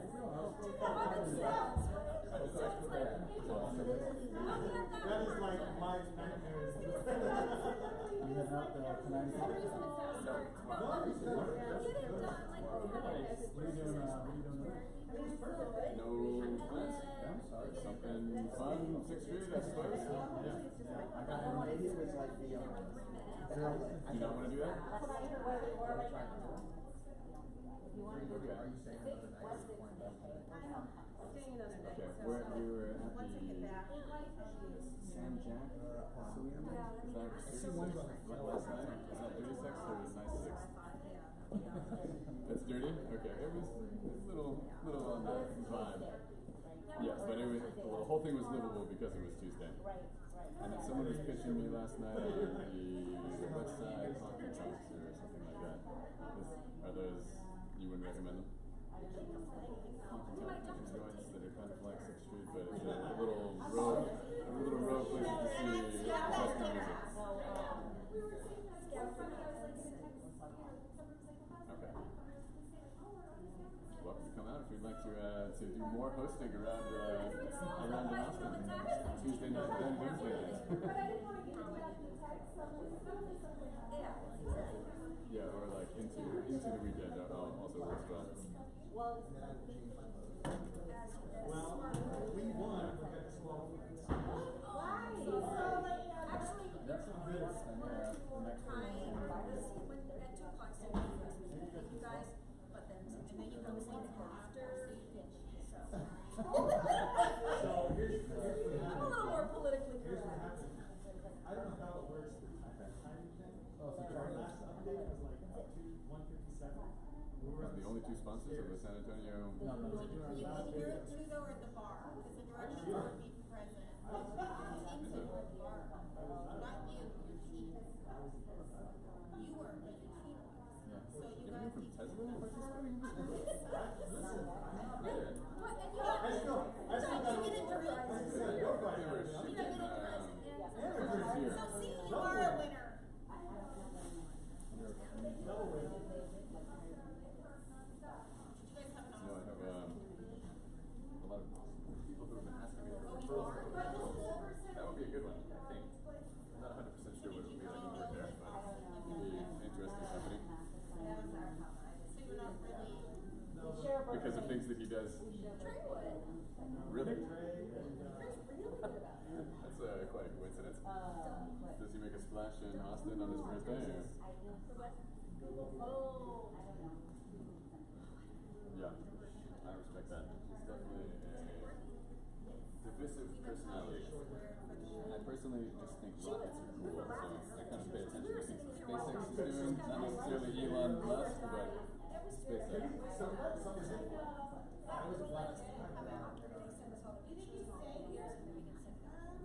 kind of have a no comment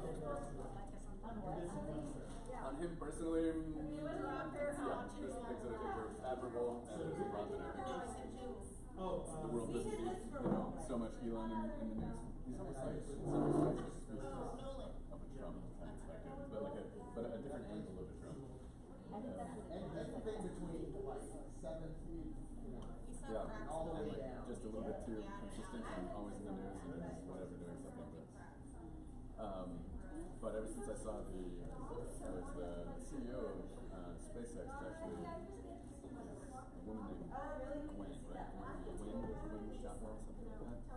I saw her give a presentation about what the future of rocket transportation could become, and anywhere on the planet. Quite hooked on whatever they're developing ever since. I'm a little bit less, I think it's cool to go to Mars, but that particular concept I think is like really cool.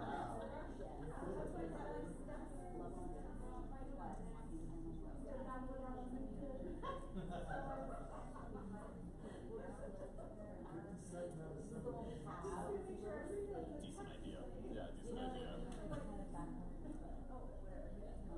I was just thinking about what it would be like to drive from one of those, imagine that there was like a, facility in San Francisco Bay, you'd be able to go like straight up into lower Earth orbit and then zoom on over to Sydney and come straight back down and land on a pad. In 30 minutes. It would be quite a ride, if nothing else. Yeah.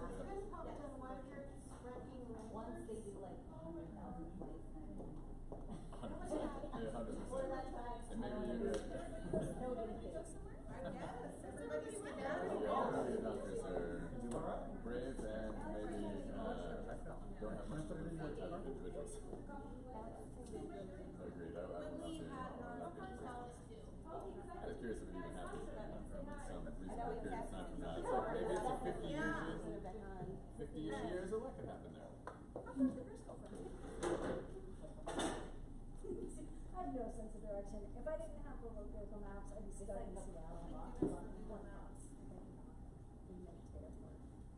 Julio, when are you into Vegas? What's your plan for the rest of the day?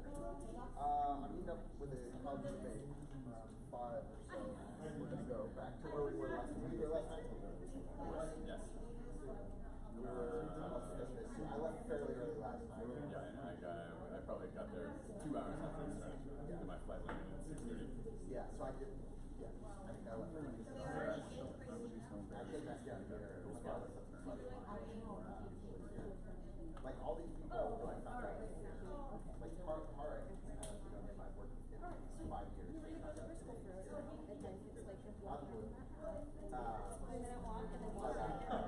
Yeah, I like it. So we're going to go back over to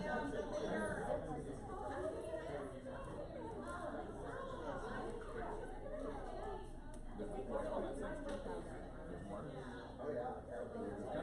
At least pulling up in the gap, it was kind of like it felt like a little more. There's like, why am I getting out of that spot over there? And then you go back and it's like,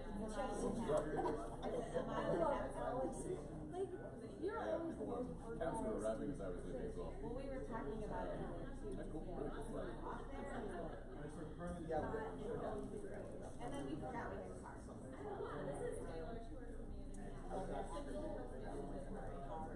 I do?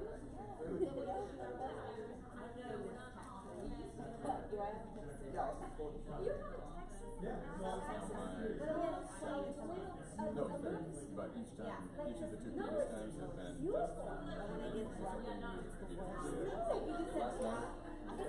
anything outside of the city, and then we went down what I just thought was the dirty part of the city. But it was pretty fun. It was pretty fun for Tuesday night. Good band. The band, I have no idea.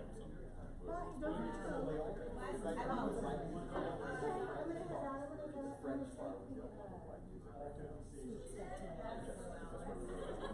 No, we first went to the San Jack. That had a band. Are you going to your seat? But they're more, like, usually 4 or 5 places with minutes playing. Which I thought was quite admirable for Tuesday. I am Friday night at 5, and then I leave at 7 in the morning Saturday morning to go to Oh, really? Oh, so I'm going to go the weekend. I'm going to go IMC and DRC. Yes, it's a long term. I'm getting close. It is what it is. It'll be fun. I'm looking forward to it. Well, we'll see you then. See you Tuesday. Okay, bye, thanks. But now there's something. I know, I always love that, like, it's really, really little events. Be like, hey, so what's going on? DC, okay. So, I am in Western. Something. Yeah, let's go get a drink. Yeah, maybe I can remember that.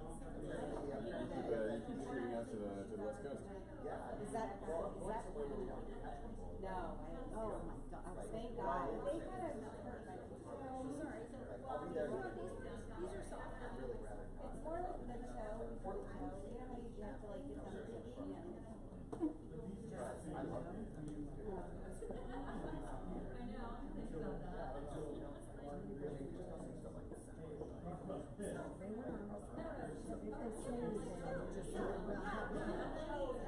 I know they get this once already.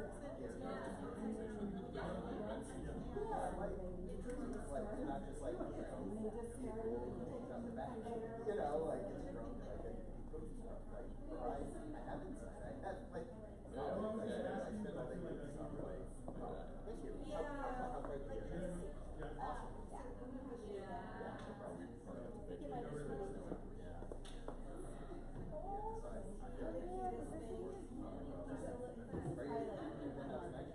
No, tomorrow. Heading out tomorrow.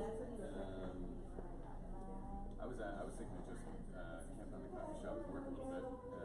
I've never had a cat. Do they? I don't know for snow. Do you want to hang over there for a bit? You guys meet by any chance? This is Kara, also at the Nevo, my colleague on the team. Kara,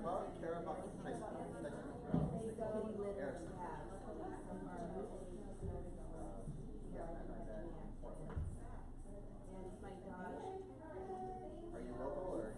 I've never. Okay, so that's not what you're called. Like, I heard that. Yeah. That's not it. So sad. Do you work with, are you a person for Relocation or your team of Frisco and So I used to. I was the team I was on historically, and I left and came back. So that's kind of brother. So we got that. Oh, he's good. You got it. Oh, I thought you were telling me he was in the EIG. I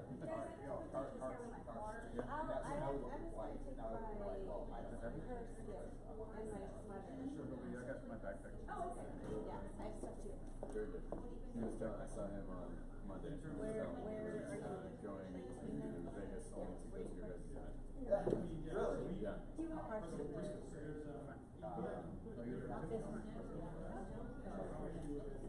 been there for a very long time. He said he was using it as an opportunity to meet the whole immigration team and to assemble the eBay team. It's funny. My understanding is he's still really close. One of my friends was on the he had a go. Yeah, it's a problem. Do you know why I just want to meet us there? I did it, but after like 2 years. Oh my God, Yeah, I like it. It's really Alright, we're gonna take this to my car. You get light, we'll see if there's Alright, okay.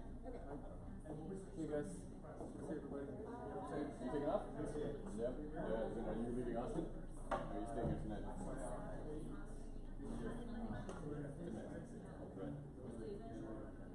Okay. Well, next time for evening activities. All right. See ya.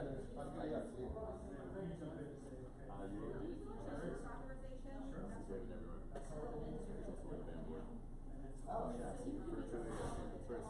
It's almost like I work with them.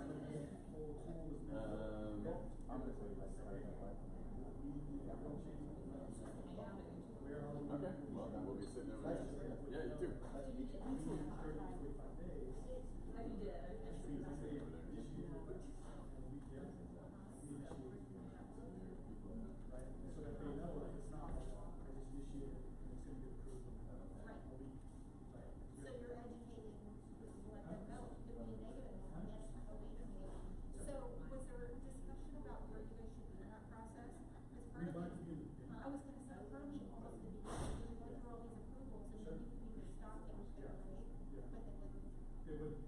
wanted this. We did one of the business, they want Usaa, all those considerations first.